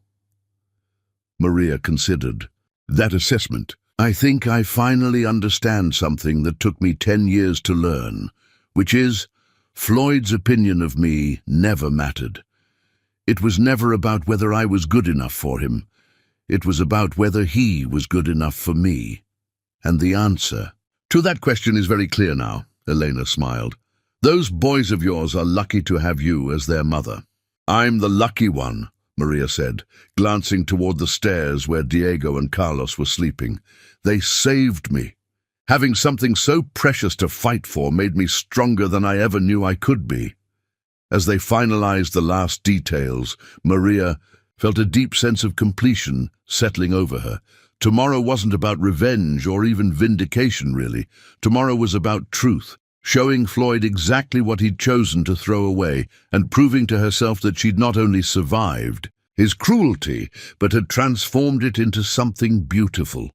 The morning of the wedding dawned clear and warm. Maria woke early and began the process of transformation with the methodical precision of a general preparing for the most important battle of her career. The hairstylist arrived first, creating an elegant chignon that was sophisticated without being overly formal, the kind of hairstyle that whispered rather than shouted its expense. The makeup artist followed, enhancing Maria's natural beauty with subtle glamour that would photograph beautifully under the ballroom's lighting. When it was time to dress, Eleanor helped Maria into the midnight blue gown, carefully arranging the train and adjusting the delicate shoulder straps. The dress fit like it had been made for her, highlighting every curve while maintaining perfect elegance. The jewelry was the final touch. Diamond earrings she'd bought herself to celebrate Elegancia event's 5th anniversary, and a pendant that had been her gift to herself when the twins were accepted at St. Mary's Academy. Each piece represented a victory, a milestone achieved through her own determination. "Boys," Maria called upstairs, "time to get ready." Diego and Carlos appeared in their tuxedos, bow ties perfectly straight, hair neatly combed with just enough natural wave to look effortless. They looked so handsome and grown up that Maria felt tears threatening her carefully applied makeup. "Do we look okay, Mom?" Carlos asked, a hint of nervousness finally showing. "You look perfect," Maria said, meaning it completely. "You both look like the incredible young men you're becoming." Diego straightened his shoulders, assuming the posture of confidence that came so naturally to him. "Are you ready to show everyone who we are?" Maria looked at herself and her sons in the full-length mirror one final time. The woman looking back at her bore no resemblance to the broken, desperate person Floyd had discarded 10 years ago. This woman was confident, successful, and surrounded by love. "Yes," she said firmly, "I'm ready." As their car service arrived precisely on time, Maria felt a strange sense of completion. For 10 years, she'd been building toward this moment without even knowing it. Every late night studying, every business success, every proud moment with her sons had been preparing her for this confrontation. Floyd thought he was inviting the old Maria to witness his triumph. Instead, he was about to meet the woman she'd become in his absence and discover exactly what he'd been foolish enough to throw away. "Let's go show someone what a terrible mistake looks like," she said quietly as they settled into the car. Tonight, Floyd Short would learn that some people don't stay broken. Some people rebuild themselves into something stronger, more beautiful, and infinitely more valuable than what they'd been before. Chapter 7. The Grand Entrance. The Blacktown car pulled up to the Grand Belmont Hotel at precisely 7:15, fashionably late as Maria had planned. Through the tinted windows, she could see elegantly dressed guests mingling on the rose garden terrace, champagne glasses catching the golden light of the setting sun, laughter and conversation creating the perfect backdrop for high society at "Play. Are you ready, boys?" Maria asked, checking Diego and Carlos one final time. Both twins sat straight in their seats, looking remarkably composed for 10-year-olds about to attend what was clearly the social event of the season. "We're ready, Mom," Diego said with quiet confidence that reminded Maria of herself before important business presentations. "Remember what we practiced: firm handshakes, eye contact, and pleased to meet you when introduced to adults." Carlos nodded solemnly, his more sensitive nature showing in the careful way he adjusted his bow tie. "And we stay close to you. Unless you tell us otherwise, we're representing our family tonight." Maria's heart swelled with pride. These weren't just well-behaved children. They were young gentlemen who would hold their own in any company, regardless of wealth or social status. Floyd had no idea what he'd missed by abandoning them. The driver opened their door, and Maria stepped out first. The midnight blue Oscar de la Renta gown flowed around her like liquid silk, and she could feel the subtle shift in energy as nearby guests noticed her arrival. She was no longer the uncertain young woman who'd once felt intimidated by fancy venues and wealthy people. Tonight, she belonged here more than most of the guests inside. Diego and Carlos flanked her on either side, their matching tuxedos perfectly tailored, their bearing confident but respectful. Together, the three of them looked like what they were: a family of substance and success who had earned their place in any room. "Mrs. Saavedra!" The maitre d' Robert greeted her with genuine warmth and recognition. "What a pleasure to see you again. Your work on the Sinclair merger celebration was absolutely magnificent." Maria smiled, remembering the several high-profile events she'd coordinated at this hotel over the past 2 years. "Thank you, Robert. We're here for the Short-Williams wedding." "Of course. The cocktail reception is in the Rose Garden, and dinner will begin in the main ballroom at 8. May I say, you and your young gentleman look absolutely stunning this evening." As they walked through the hotel's opulent lobby toward the garden terrace, Maria caught glimpses of herself and the boys in the mirrored walls. They looked like they'd stepped out of the pages of a luxury lifestyle magazine, elegant, confident, and clearly accustomed to this level of sophistication. The moment they stepped onto the terrace, Maria felt the ripple effect that always accompanied a truly dramatic entrance. Conversations didn't stop abruptly, but there was a subtle shift in energy, a turning of heads, and the kind of curious attention that successful, beautiful people naturally command. "My goodness," she heard a woman whisper to her companion. "Who is that stunning woman with those handsome boys? They look like they should be in a magazine." "I don't recognize them," another voice murmured. But they're clearly somebody important.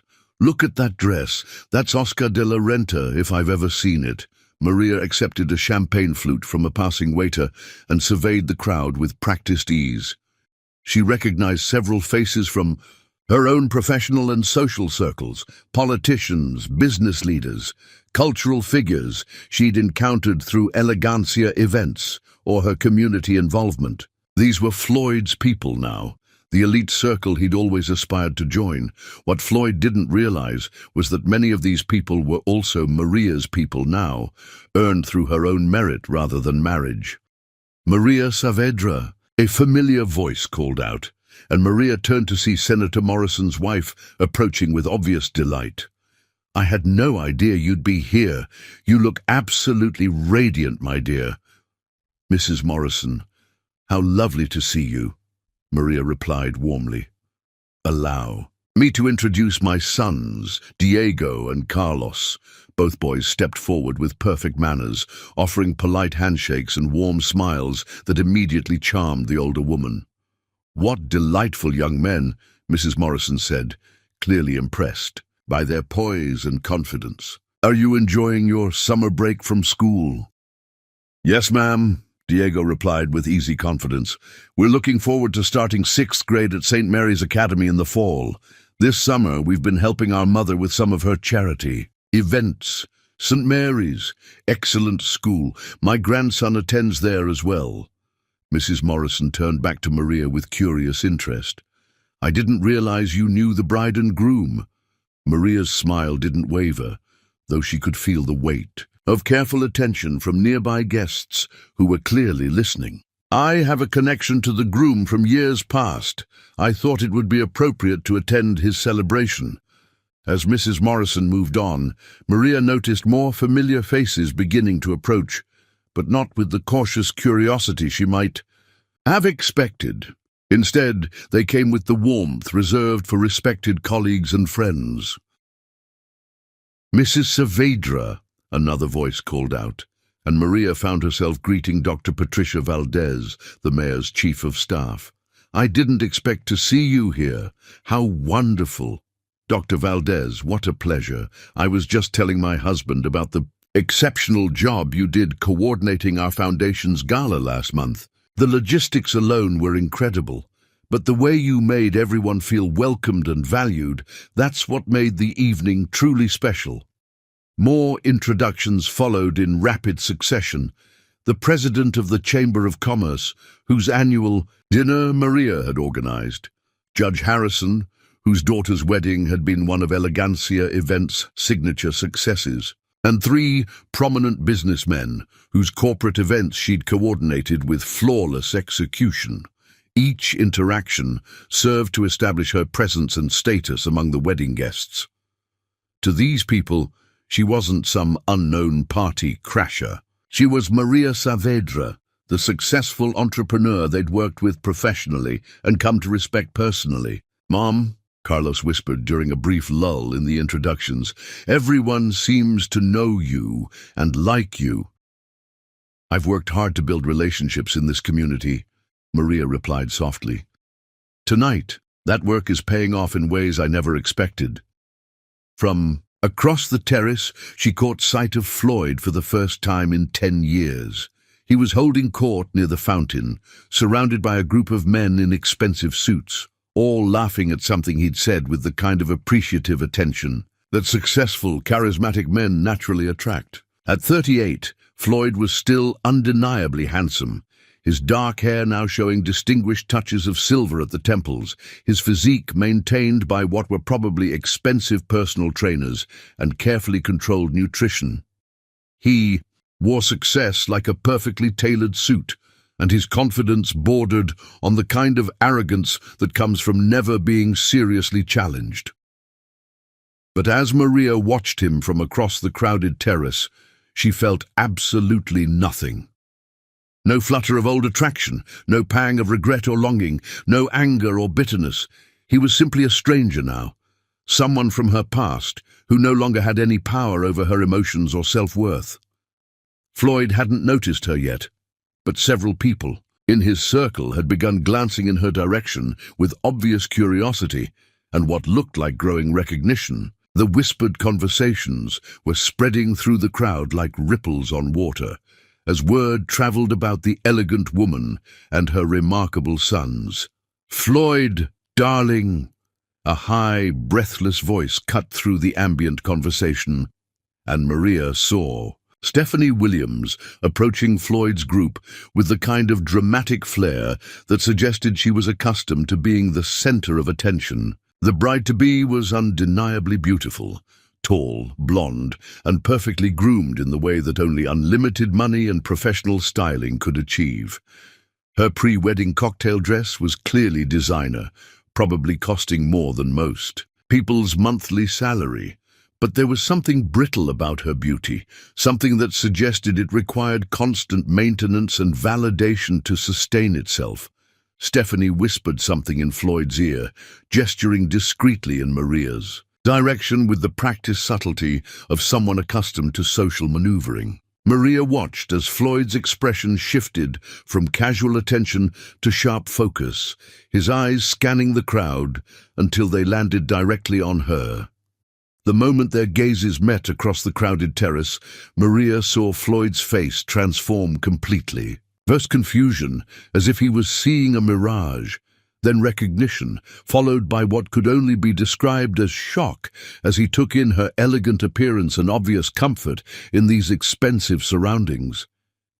This was clearly not the broken, desperate woman he'd expected to see. This was not someone who could be dismissed or pitied.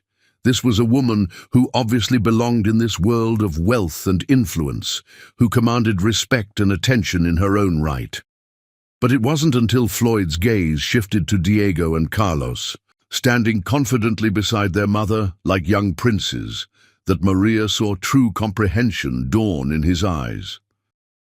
Diego, with his strong jaw and natural authority, was unmistakably Floyd's son. The resemblance was so strong, it was almost startling. The same bone structure, the same way of holding his shoulders, the same inherent confidence. Carlos, gentler but equally poised, carried Floyd's distinctive features softened by Maria's more delicate bone structure.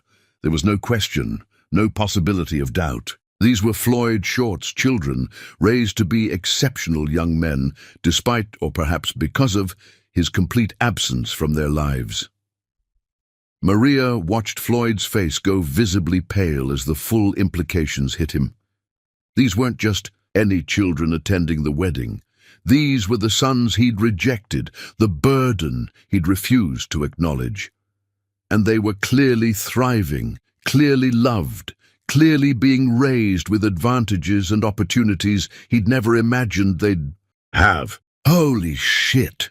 she heard someone near Floyd mutter, and she realized that others in his group were beginning to notice the resemblance as well. Stephanie tugged on Floyd's arm, saying something that looked urgent and increasingly panicked, but Floyd seemed frozen in place, staring across the terrace at the family he'd abandoned. Maria decided it was time to take control of the situation. With Diego and Carlos beside her, she began walking slowly across the terrace toward Floyd's group. Conversations parted before them like water, and she could feel every eye in the garden following their progress with fascination and growing understanding. "Boys," she said quietly as they approached, "I want you to meet someone who's been very important in our story, even though he wasn't part of our lives." Diego and Carlos maintained their composure, but Maria could sense their heightened attention. They knew this moment was significant, even if they didn't fully understand all the implications. Floyd's group had gone completely silent, watching. This elegant woman and her striking sons approached with obvious fascination and dawning comprehension. "Hello, Floyd," Maria said when they were close enough for normal conversation, her voice warm but controlled, carrying clearly in the sudden quiet that had fallen over their section of the terrace. "Thank you for the kind invitation to your wedding. It's been enlightening to see how well some people have done for themselves." Floyd opened his mouth, but no sound emerged. Up close, the resemblance between him and the boys was even more pronounced and undeniable. Diego had Floyd's exact jawline and the same distinctive way of tilting his head when listening. Carlos had Floyd's dark eyebrows and the same elegant hands. "These are my sons," Maria continued smoothly, her voice carrying with perfect clarity. "Diego and Carlos. Boys, this is Mr. Short, the groom we came to congratulate." Both boys stepped forward with the impeccable manners Maria had taught them, offering polite handshakes and appropriate greetings. But Maria could see Floyd's hand trembling as he shook hands with Diego, his eyes searching the boy's face with growing recognition and what might have been the first stirrings of regret. How old are they?" Floyd asked, his voice hoarse, with shock. 10, Maria replied calmly. "They'll be 11 in February. Twins, as you can see." The math was simple enough for everyone present to calculate instantly. 10 years ago, Floyd would have been married to Maria. These children would have been born during or just after their marriage. Stephanie's eyes widened as she looked between Floyd and the boys, clearly beginning to understand the situation with growing horror. "Floyd," Stephanie said slowly, her voice rising with disbelief, "are these—" "Yes," Maria answered for him, her voice carrying clearly in the sudden quiet that had fallen over not just their group, but most of the terrace. "These are Floyd's sons, the children he chose not to be part of their lives." The silence that followed was deafening. Around them, other guests were beginning to pick up on the drama unfolding, whispered conversations spreading the revelation. Through the crowd, like wildfire, Floyd looked like he'd been struck by lightning, his face cycling through emotions too quickly to track. Stephanie appeared to be in complete shock, her perfectly made-up face frozen in an expression of horrified realization, but Maria felt only a deep sense of satisfaction and completion. This was the moment she'd been building toward for 10 years. Not to destroy Floyd, but to show him exactly what he'd thrown away through his own cruelty and short-sightedness. "Congratulations on your wedding," she said graciously, her voice carrying across the increasingly quiet terrace. "I hope you'll both be very happy together." As she turned to walk away with Diego and Carlos, Maria heard Stephanie's voice rising behind them in what sounded like the beginning of a very public and very heated argument. The evening was just beginning, and already Floyd's perfect wedding was starting to unravel in the most spectacular way possible. Chapter 8. The Revelation. As Maria walked away from Floyd, with Diego and Carlos beside her, the elegant cocktail atmosphere of the Rose Garden began to shift into something far more intense and dramatic. Behind them, Stephanie's voice was rising with each word, sharp, with confusion and growing outrage. "Floyd, what is she talking about? You have children. You told me you'd never been seriously involved with anyone before me." The whispered conversations that had started around Floyd's group were spreading through the crowd like wildfire, creating an undercurrent of excitement and scandal that transformed the wedding reception into something resembling a public tribunal.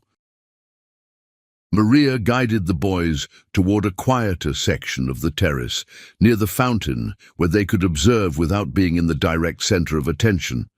But even as she moved away from the confrontation, she could feel the weight of hundreds of curious gazes as word spread through the assembled guests with the speed that only truly explosive gossip could achieve. "Mom," Diego said quietly, accepting a glass of sparkling cider from a passing waiter. "That man, Mr. Short, he looked like he'd seen a ghost when he saw us." "In a way he did, mijo," Maria replied, watching the drama unfold across the terrace. "Sometimes people are surprised by the consequences of their choices." Carlos, ever the more emotionally perceptive of the twins, looked thoughtful as he studied the growing commotion around Floyd. "Are you okay? You seem different. Strong, but different." Before Maria could answer, Mrs. Morrison appeared at her, elbow, her face flushed with excitement and barely contained indignation. "My dear," she said in a stage whisper that carried clearly to nearby guests, "is it true? Are those boys Floyd Short's sons?" Maria nodded calmly, maintaining her composure despite the intensity of the moment. "Yes, they are." Mrs. Morrison's expression shifted from curiosity to genuine shock. "But I had no idea he'd been married before, and such handsome, well-mannered boys. They're clearly exceptional children." The conversation was drawing attention from other guests who were trying to look like they weren't eavesdropping, while obviously hanging on every word. "How long were you married?" asked Dr. Valdez, who had appeared as if drawn by the magnetic pull of developing scandal. 3 years, Maria replied evenly. "We divorced when I was pregnant with the twins." A collective gasp rose from the growing circle of listeners. Dr. Valdez's professional composure cracked as she processed the implications. "He left you when you were pregnant? With twins?" "Floyd made his position very clear," Maria said with measured calm. "He wasn't interested in being a father." "Good Lord," breathed Judge Harrison, who had joined the growing audience. "That poor girl over there is about to marry a man who abandoned his pregnant wife and newborn children?" Across the terrace, the drama was escalating rapidly. Stephanie's voice had risen to a pitch that was carrying clearly across the entire garden, and Floyd looked increasingly desperate as he tried to explain or defend himself to his bride and the growing circle of shocked guests surrounding them. "You abandoned your pregnant wife?" Stephanie's voice cracked with disbelief and growing hysteria. "Floyd, how could you not tell me something like this? How could you lie to me for 2 entire years?" "It's complicated," Floyd's voice carried across the crowd, sounding weak and defensive. "You don't understand the circumstances." "Complicated?" Stephanie's laugh was sharp and broken. "What's complicated about being a decent human being? What's complicated about taking care of your own children?" Maria watched as more prominent guests began to gravitate toward the confrontation, drawn by the spectacle and clearly horrified by what they were learning about Floyd's character.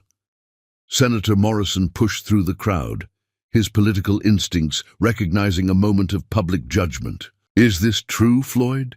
Did you really abandon your pregnant wife and children?" "They weren't. The situation was." Floyd was stammering now, looking around desperately for support that clearly wasn't coming. "The situation was that you called me nothing and walked away from your pregnant wife." Maria's voice cut through Floyd's attempted explanation, carrying clearly across the increasingly quiet crowd. She hadn't moved from her position by the fountain, but her words reached every corner of the terrace. A visible shudder ran through the assembled guests as the full cruelty of Floyd's actions became clear. "You called her nothing?" Dr. Valdez's medical training was evident in the way she examined Floyd, like a particularly disgusting specimen. "A pregnant woman carrying your children, and you called her nothing?" Mayor Valdez stepped forward, his political authority lending weight to his words. "Floyd, I've supported your business ventures, attended your fundraisers, considered you a friend. How could you lie to all of us about something this fundamental to your character?" "I didn't lie exactly," Floyd said desperately. I moved on. I started over."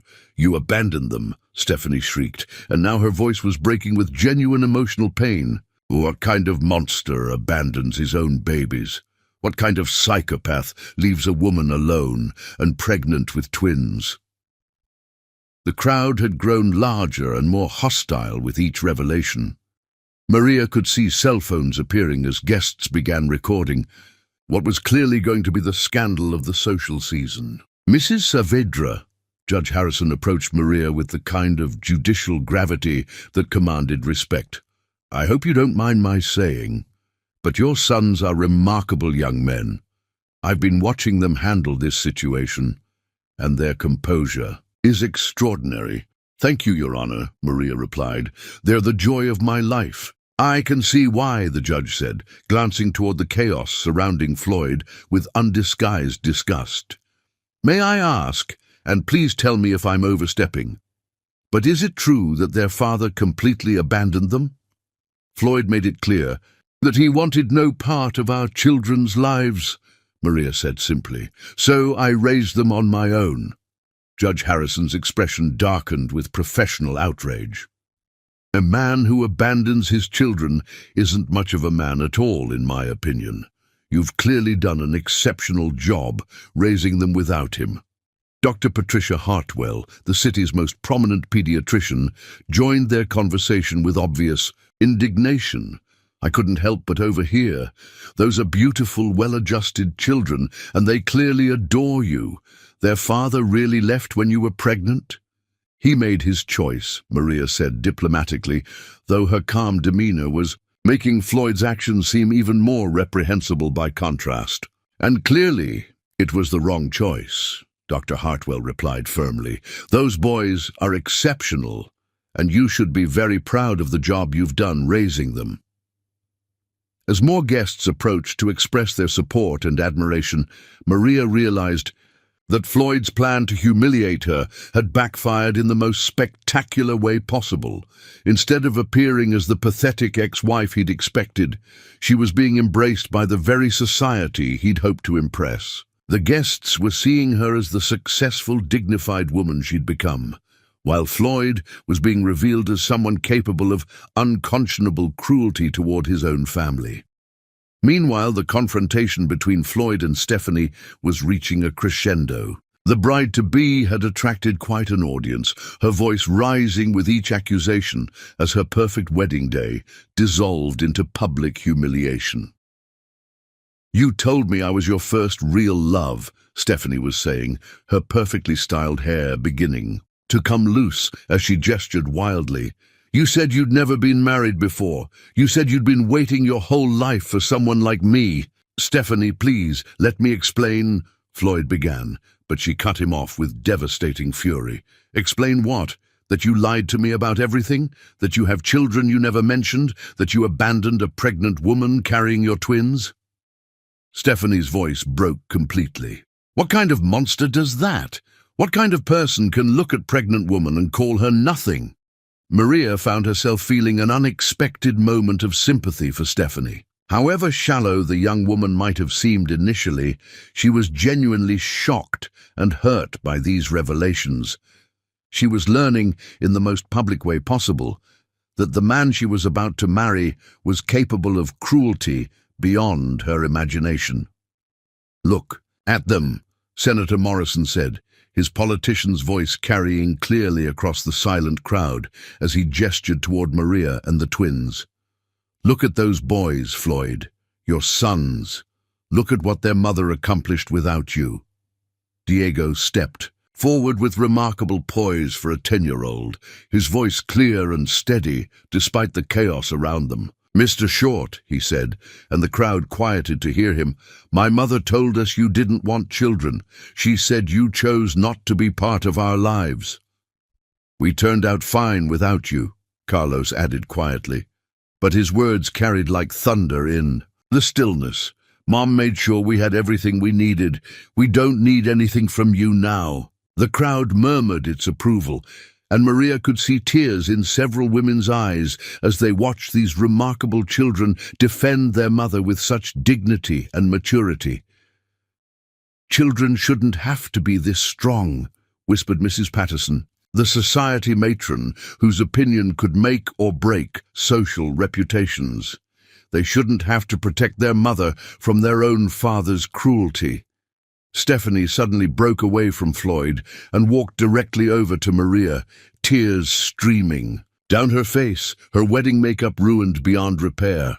"I am so sorry," she said, taking Maria's hands in hers, her voice breaking with genuine emotion. "I'm sorry for what he did to you. I'm sorry I almost married such a monster without knowing what he was capable of." "You're not responsible for his choices," Maria replied gently, and even in her grace towards Stephanie, everyone could see the fundamental kindness that Floyd had been too blind to value. "Ladies and gentlemen," Stephanie announced, turning to address the crowd with the kind of dramatic flair that would be talked about for years to come, "there will be no wedding tonight.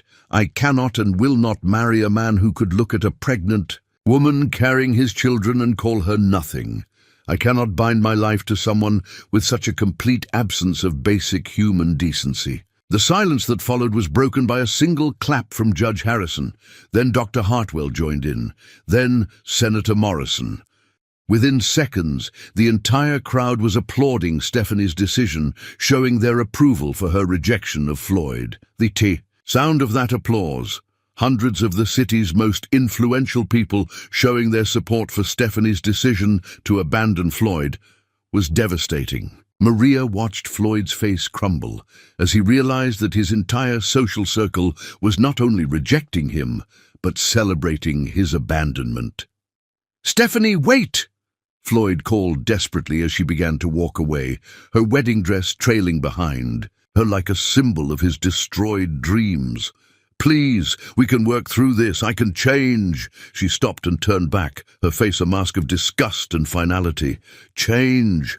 Floyd, you abandoned newborn babies. You left a woman alone with twins.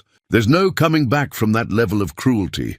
There's no redemption for what you did to your own family." As Stephanie walked away, her exit marking the official end of Floyd's wedding and social standing, the crowd began to disperse. But they didn't leave quietly. Each departure was marked by a public declaration, every guest making sure their rejection of Floyd was clearly understood. "Don't contact my office about those zoning permits," Senator Morrison announced loudly enough for everyone to hear. "I don't do business with men who abandon their children." "The Morrison endorsement is withdrawn from all your projects," added his wife with equal volume. "Consider our political relationship terminated. My medical practice will no longer use your properties for our charity events," Dr. Hartwell declared. "We can't be associated with someone who abandons children." "The mayor's office will be reviewing all city contracts with your company," Mayor Valdez announced, with the authority of public office. "The people of this city deserve better than to do business with someone capable of such cruelty." One of the most powerful people in the city lined up to publicly reject Floyd, but not before stopping to express their admiration for Maria and her sons. "Mrs. Saavedra, you've raised remarkable children," Judge Harrison said, shaking Diego and Carlos's hands with formal respect. "It's clear they've had an exceptional mother who taught them dignity and strength." "Thank you for your grace tonight," added Mrs. Patterson, the society matron whose approval Floyd had always craved. "A lesser woman would have caused a scene or sought revenge. You've shown extraordinary character. I'd like to discuss having Elegancia Events coordinate our foundation's annual gala," Senator Morrison said, his business card appearing in Maria's hand. "After witnessing your composure and dignity tonight, I'm convinced you're exactly the kind of professional we want to work with." Floyd stood alone by the fountain, where his engagement ring still lay forgotten, watching his entire life's work evaporate as the very people he'd hoped to impress rushed to embrace the family he'd thrown away. The contrast was brutal and undeniable, Maria surrounded by respect and admiration, while he faced nothing but disgust and abandonment. As the crowd thinned and the last of the guests departed, Floyd was left with the wreckage of his wedding, his reputation, and his future. But more than that, he was left with the inescapable knowledge of exactly what he'd lost through his own cruelty and stupidity. The woman he'd called nothing had become everything that mattered, while he had revealed himself to be exactly that. Nothing. Chapter 9. The Humiliation. The Grand Belmont Hotel's Rose Garden had transformed from Floyd Short's moment of triumph into the stage for his complete and utter destruction. As the last of the wedding guests departed, leaving behind only scattered rose petals and the echoes of his social annihilation, Floyd stood alone beside the fountain where Stephanie's engagement ring still lay forgotten on the stone patio. The silence was deafening after the chaos of the past hour. Floyd picked up the diamond ring, a 3-carat symbol of the life he'd thought he was building, and turned it over in his trembling hands. Just 2 hours ago, he'd been the groom at the social event of the season. Now he was a pariah, publicly rejected by his bride and condemned by every person whose opinion mattered in the city's business and social circles. "Mr. Short," a hotel employee approached cautiously. "Sir, we need to begin cleaning up. The ballroom dinner has been cancelled." Floyd looked up at the young man, hardly recognizing his own voice when he spoke.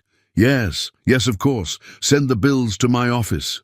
But even as he said it, Floyd knew that his office might not exist much longer.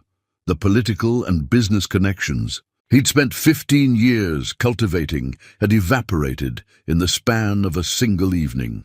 Senator Morrison's endorsement, Mayor Valdez's contracts, Judge Harrison's legal referrals, all gone, publicly withdrawn in front of hundreds of witnesses. 3 days later, Floyd sat in his lawyer's office, staring at a stack of documents that represented the beginning of the end. His attorney, Marcus Webb, looked uncomfortable as he reviewed the papers spread across his mahogany desk. "The Morrison family has officially withdrawn their political endorsement from all your development projects," Marcus said, without preamble. "The Riverside Heights project is dead in the water without their support. The city council won't approve the zoning changes." Floyd nodded numbly. The Riverside Heights development had been his flagship project, a $50 million luxury residential complex that would have cemented his reputation as the city's premier developer. What about the other projects? Marcus consulted his notes with the grim efficiency of a doctor delivering terminal diagnoses. "The mayor's office has announced they're reviewing all existing contracts with short development for compliance and ethical standards. That's political speak for 'we're looking', for reasons to cancel everything. And Judge Harrison? He's already moved his family's legal work to Patterson and Associates. But that's not the worst part." Marcus leaned forward, his expression grave. 3 of your major investors called this morning. They're pulling out of the Jefferson Street project. They cited concerns about your personal character affecting the company's reputation. Floyd felt the room spinning around him. The Jefferson Street project was his company's largest undertaking, a mixed-use development that had required 2 years of planning and represented nearly 60% of his firm's projected revenue for the next 3 years. "How much?" Floyd asked, though he wasn't sure he wanted to know the answer. "If Jefferson Street fails, you're looking at bankruptcy within 6 months. The investors want their money back immediately, $8.2 million. The bank is calling in your construction loans, and there's something else." Marcus hesitated, which was never a good sign from a lawyer who'd been handling sensitive matters for Floyd for over a decade. "What?"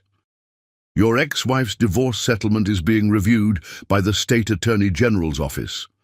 Someone, and I have my suspicions about who, filed a complaint alleging that you deliberately hid assets during the divorce proceedings. 10 years ago, Floyd's blood ran cold. That's impossible. We disclosed everything." "Did you?" Marcus's voice was sharp. "Because I've been going through the old files, Floyd, and there are some discrepancies. The Patterson account, for instance. You had a significant trust fund from your grandmother that wasn't mentioned in the settlement. The Patterson account. Floyd had completely forgotten about his grandmother's trust. $200,000 that had been sitting untouched in a separate bank, managed by a family friend. He'd convinced himself it didn't count because he'd never accessed it during his marriage to Maria. If they can prove you deliberately concealed assets," Marcus continued. Maria could be entitled to half of everything. You own then, plus interest and penalties. We're talking about potentially millions of dollars. Floyd slumped in his chair, understanding for the first time the full scope of his destruction. It wasn't just his current projects failing, his entire financial foundation was crumbling. 1 week later, the scandal had spread beyond the city's social circles into the business community with the devastating efficiency of a viral infection. The local newspaper's society page had run a detailed account of the wedding disaster under the headline, "Prominent Developer's Wedding Cancelled After Shocking Revelations About Abandoned Family." But it was the follow-up story in the business section that truly destroyed Floyd's remaining credibility. Short development faces, multiple investigations, detailed the city's review of his contracts, the state's examination of his decade-old divorce settlement, and the exodus of investors and business partners who no longer wanted to be associated with his name. Floyd's phone, once constantly ringing with opportunities and invitations, had gone silent. His assistant had resigned, claiming she couldn't handle the negative attention the office was receiving. 3 of his most experienced project managers had been poached by competing firms who saw an opportunity to acquire talent at discount prices. Most devastating of all was the call from his banker, a man Floyd had considered a friend for over 8 years. "I'm sorry, Floyd," Robert Chen had said, his voice genuinely regretful, "but the bank's board met last night. We're calling in your loans, all of them. Robert, you know I'm good for the money. This is just a temporary setback. It's not about the money, Floyd. It's about reputation. The bank can't be associated with someone who, well, with what happened at your wedding. Our board includes several prominent women who were there that night. They were very clear about their feelings." Floyd had hung up the phone and sat in his empty office, looking out at the city he'd once thought he owned. The view was the same, but everything else had changed. He was no longer a player in this city's power structure. He was a cautionary tale. 2 months later, the bankruptcy proceedings had been swift and merciless. Floyd sat in a small conference room in the county courthouse, signing papers that liquidated the last remnants of his business empire. His lawyer, a court-appointed attorney since Marcus Webb had declined to continue representing him, handed him document after document with mechanical efficiency. "The penthouse sold for $1.2 million, the attorney said without emotion. "After outstanding mortgages and liens, that leaves approximately $300,000. The cars have been repossessed. Your investment portfolio has been liquidated to pay creditors." Floyd signed each paper mechanically, watching his life's work reduced to a series of legal documents and financial statements. "What about the Patterson account investigation?" The attorney consulted his notes. "The state attorney general's office reached a settlement with your ex-wife's representatives. You'll be paying $850,000 in back support and concealed assets, plus legal fees. The payment plan extends over 5 years. Nearly $1 million to Maria, money she would probably use to expand her business or invest in her son's education." The irony was overwhelming. He would be paying for the success of the family he'd abandoned. "Where do I stand financially?" "After all debts and settlements are paid, you'll have approximately $50,000 to your name. No business assets, no real estate, no investments. You'll need to find employment." Employment. Floyd Short, who had once owned a multi-million-dollar development company, who had dined with governors and senators, would need to find a job working for someone else. 6 months after the wedding, Floyd stood in the lobby of Henderson and E. Associates, a mid-tier real estate firm that specialized in strip mall developments and small commercial properties. Exactly the kind of projects he'd once looked down on with disdain. He wore his last good suit, the only one he'd been able to keep from his former wardrobe, and carried a resume that felt like a confession of failure. "Mr. Short?" The receptionist's voice was professionally neutral, but Floyd could see the recognition. In her eyes, everyone in the city's real estate community knew his story by now. "I have an appointment with Mr. Henderson about the associate position." Thomas Henderson was a man Floyd had once dismissed as small-time, someone who handled the projects that weren't worth a major developer's attention. Now Floyd was hoping Henderson would give him a chance to rebuild his career from the bottom up. "Floyd," Henderson said, greeting him with the kind of cautious professionalism reserved for fallen titans. "Thank you for coming in. Please, sit down." The interview was humbling in ways Floyd hadn't anticipated. Henderson asked basic questions about residential development, commercial leasing, and project management, subjects Floyd had once known intimately but hadn't needed to think about in detail for years. He'd become so accustomed to operating at the executive level that he'd lost touch with the fundamental skills of the business. "I'll be honest with you, Floyd," Henderson said at the end of their meeting. "Your experience is impressive, but your reputation is challenging. This is a small firm. We can't afford to be associated with controversy." "I understand," Floyd said, hating how desperate he sounded. "But I'm willing to start over. I'll take any position you have available." Henderson studied him for a long moment. "There's a junior, associate position open. It's basically entry-level work, property inspections, document filing, client follow-up calls. The salary is $45,000 a year." $45,000. Floyd had once spent more than that on a single vacation, but he nodded eagerly. "I'll take it. One condition," Henderson said. "You never mention your connection to this firm in any public context. No networking events, no industry conferences, no social media.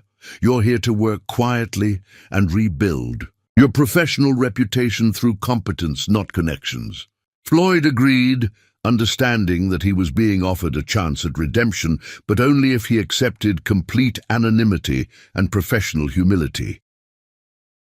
1 year after the wedding, Floyd lived in a studio apartment across town from his former penthouse, in a building where the elevator sometimes didn't work and the air conditioning was a luxury he couldn't always afford. His neighbors were young professionals, just starting their careers, graduate students and service workers, people who reminded him daily of how far he'd fallen. Every morning, he took the bus to Henderson and Associates, where he spent his days, conducting property inspections, filing documents, and making follow-up calls to clients about lease renewals and maintenance issues. The work was honest but mundane, the kind of detailed, unglamorous labor that kept the real estate business functioning but never made headlines. His colleagues were polite but distant. Everyone knew who he was and what had happened to him. He was a cautionary tale walking among them, proof that success without character was ultimately hollow and unsustainable. The hardest part wasn't the financial struggle or the loss of social status. The hardest part was the knowledge that he'd brought all of this on himself through his own cruelty and short-sightedness. Every evening, as Floyd rode the bus home through the city he'd once thought he owned, he would sometimes catch glimpses of his former life. The buildings he'd developed, the restaurants where he'd once been a VIP, the social venues where he was no longer welcome, and occasionally he would see news of Maria's continued success. Her company had been featured in national business magazines. She'd opened a second office in the state capital. She'd been appointed to the Mayor's Economic Development Council, the same council that had once sought Floyd's input and now refused to work with him. The woman he'd called nothing had become everything he'd once pretended to be, successful, respected, and genuinely valued by her community. Meanwhile, he had become exactly what he'd accused her of being, nothing. Floyd Short had wanted to humiliate his ex-wife at his wedding. Instead, he had orchestrated the most complete and devastating destruction of his own life imaginable. And, unlike the temporary setbacks that most people face, Floyd's fall had been so public, so tied to his fundamental character, that there would be no real recovery. He would spend the rest of his life knowing exactly what he'd thrown away, and exactly what that moment of cruelty had cost him. Justice, it turned out, was far more thorough and permanent than revenge could ever be. Chapter 10. New Life.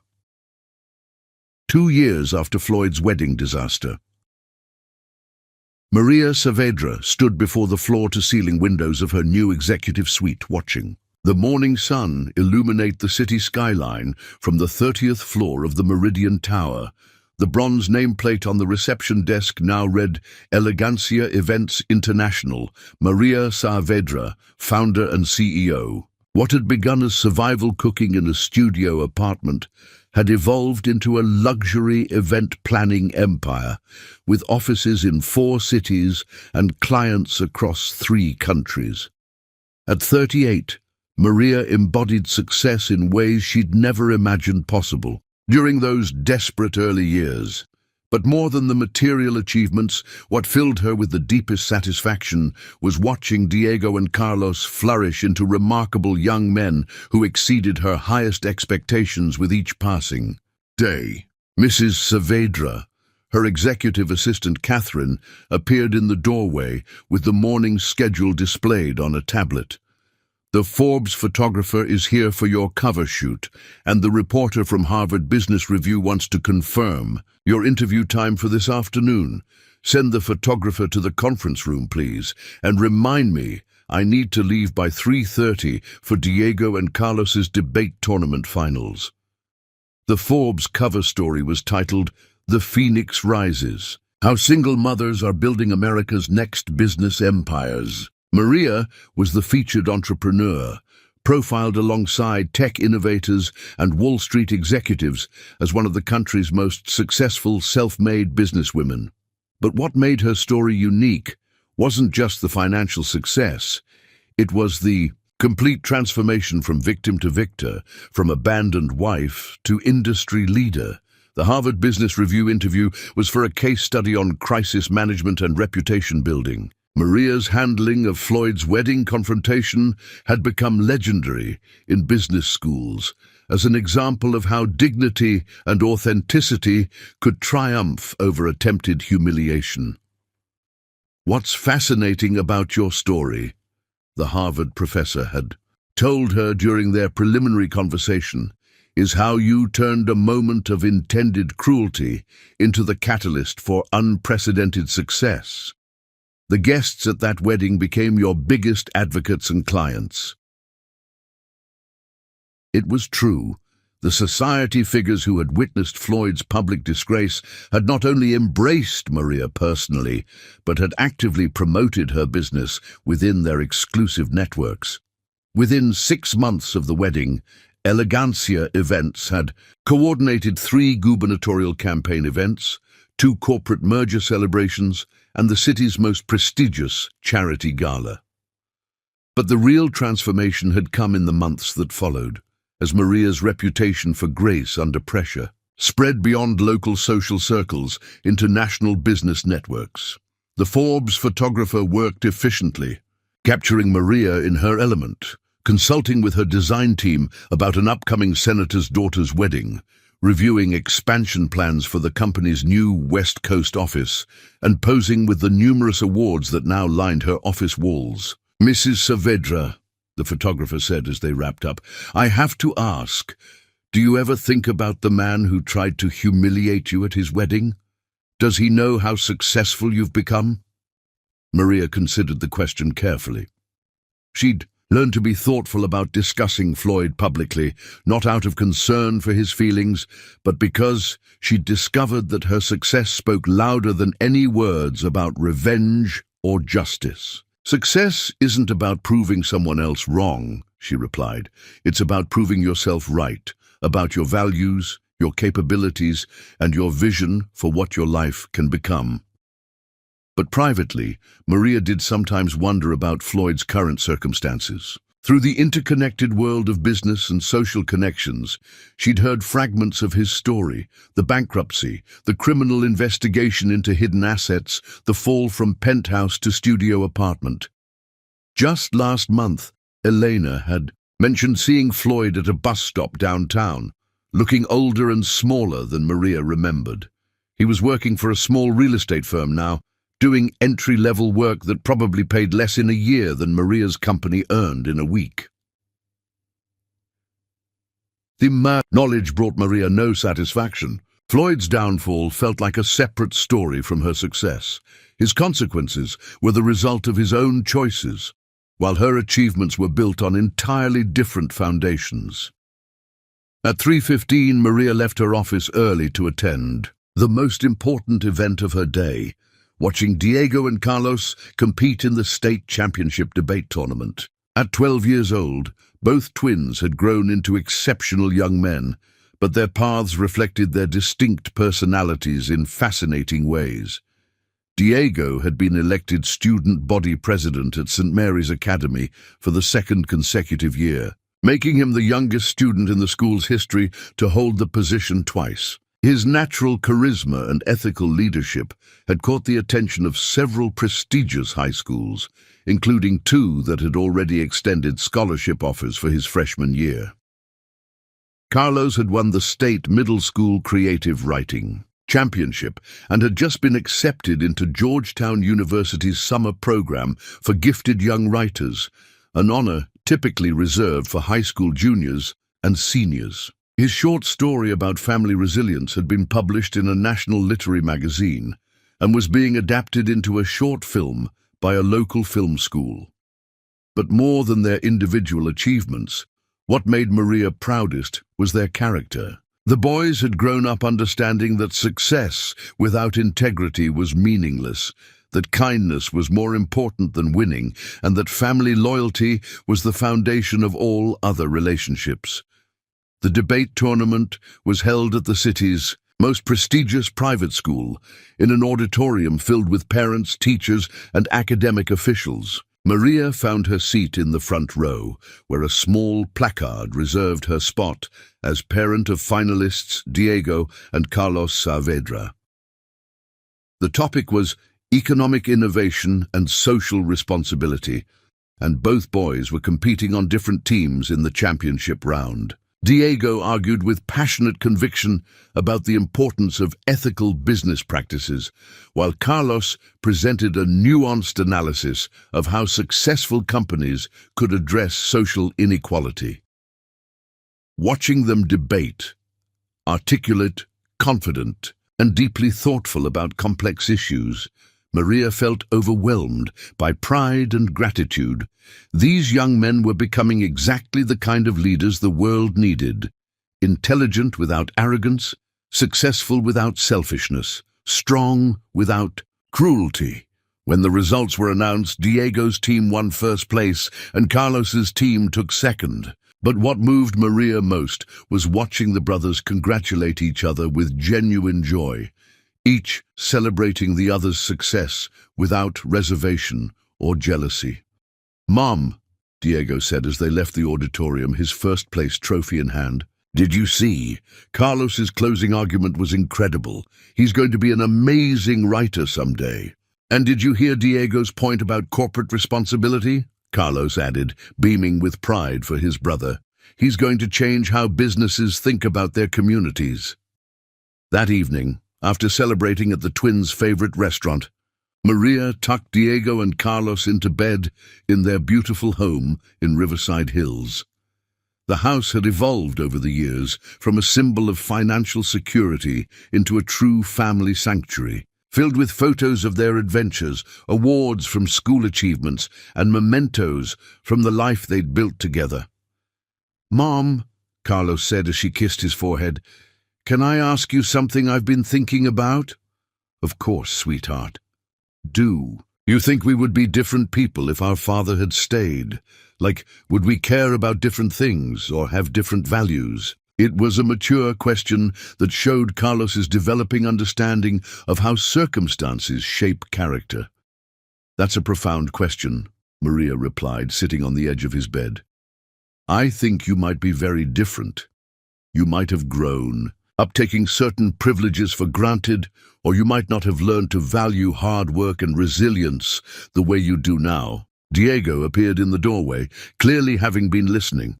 "I think we're lucky he left," he said with the straightforward honesty that characterized him. "Not because we don't want a father, but because we got to see how strong and amazing our mom is. If he'd stayed, we might never have learned that families can be built on love and respect instead of just existing." Maria felt tears prick her eyes. "What do you mean?" "I mean," Diego continued, climbing onto the bed beside his brother, "we learned that you don't have to accept being treated badly just because someone is family. We learned that real love means supporting each other's dreams, not tearing each other down." Carlos nodded seriously. "And we learned that success means being proud of who you are and what you've accomplished, not needing to make other people feel small." "When did you two become so wise?" Maria asked, pulling both boys close. "We had a good teacher," Carlos said, simply. As Maria turned out the lights and headed to her own room, she reflected on the extraordinary journey that had brought them to this moment. 12 years ago, she'd been broken, desperate, and convinced she was worthless. Tonight, she was the CEO of an international company, the mother of 2 remarkable children, and a respected leader in her community.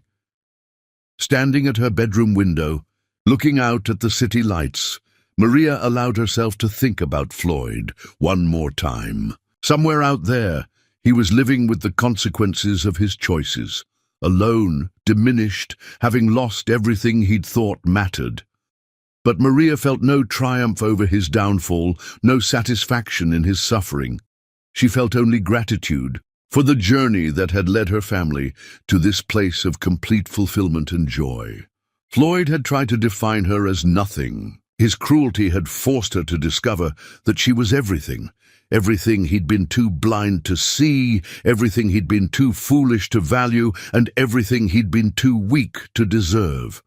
The woman Floyd had discarded no longer existed. In her place stood Maria Saavedra, successful entrepreneur, devoted mother, and living proof that sometimes the greatest victories come not from defeating your enemies, but from building a life so meaningful and beautiful that their opinions become irrelevant. As Maria prepared for bed, she smiled at the thought of tomorrow. Diego had a student government meeting to plan a community service project.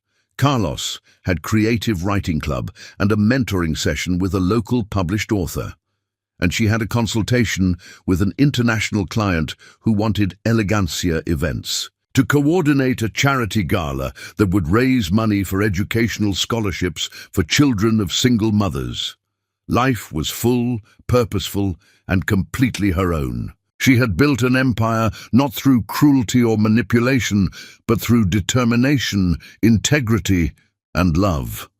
Floyd Short had called her nothing and walked away from the most precious things life had to offer. In the end, his cruelty had become the catalyst for her greatest triumphs, while his own choices had reduced him to exactly what he'd once accused her of being. Justice, Maria understood now, wasn't about revenge. Justice was about becoming so completely and authentically yourself that the people who tried to diminish you fade into irrelevance, while you rise into everything you were always meant to be. The broken woman was gone forever. In her place stood Maria Saavedra, and she was magnificent.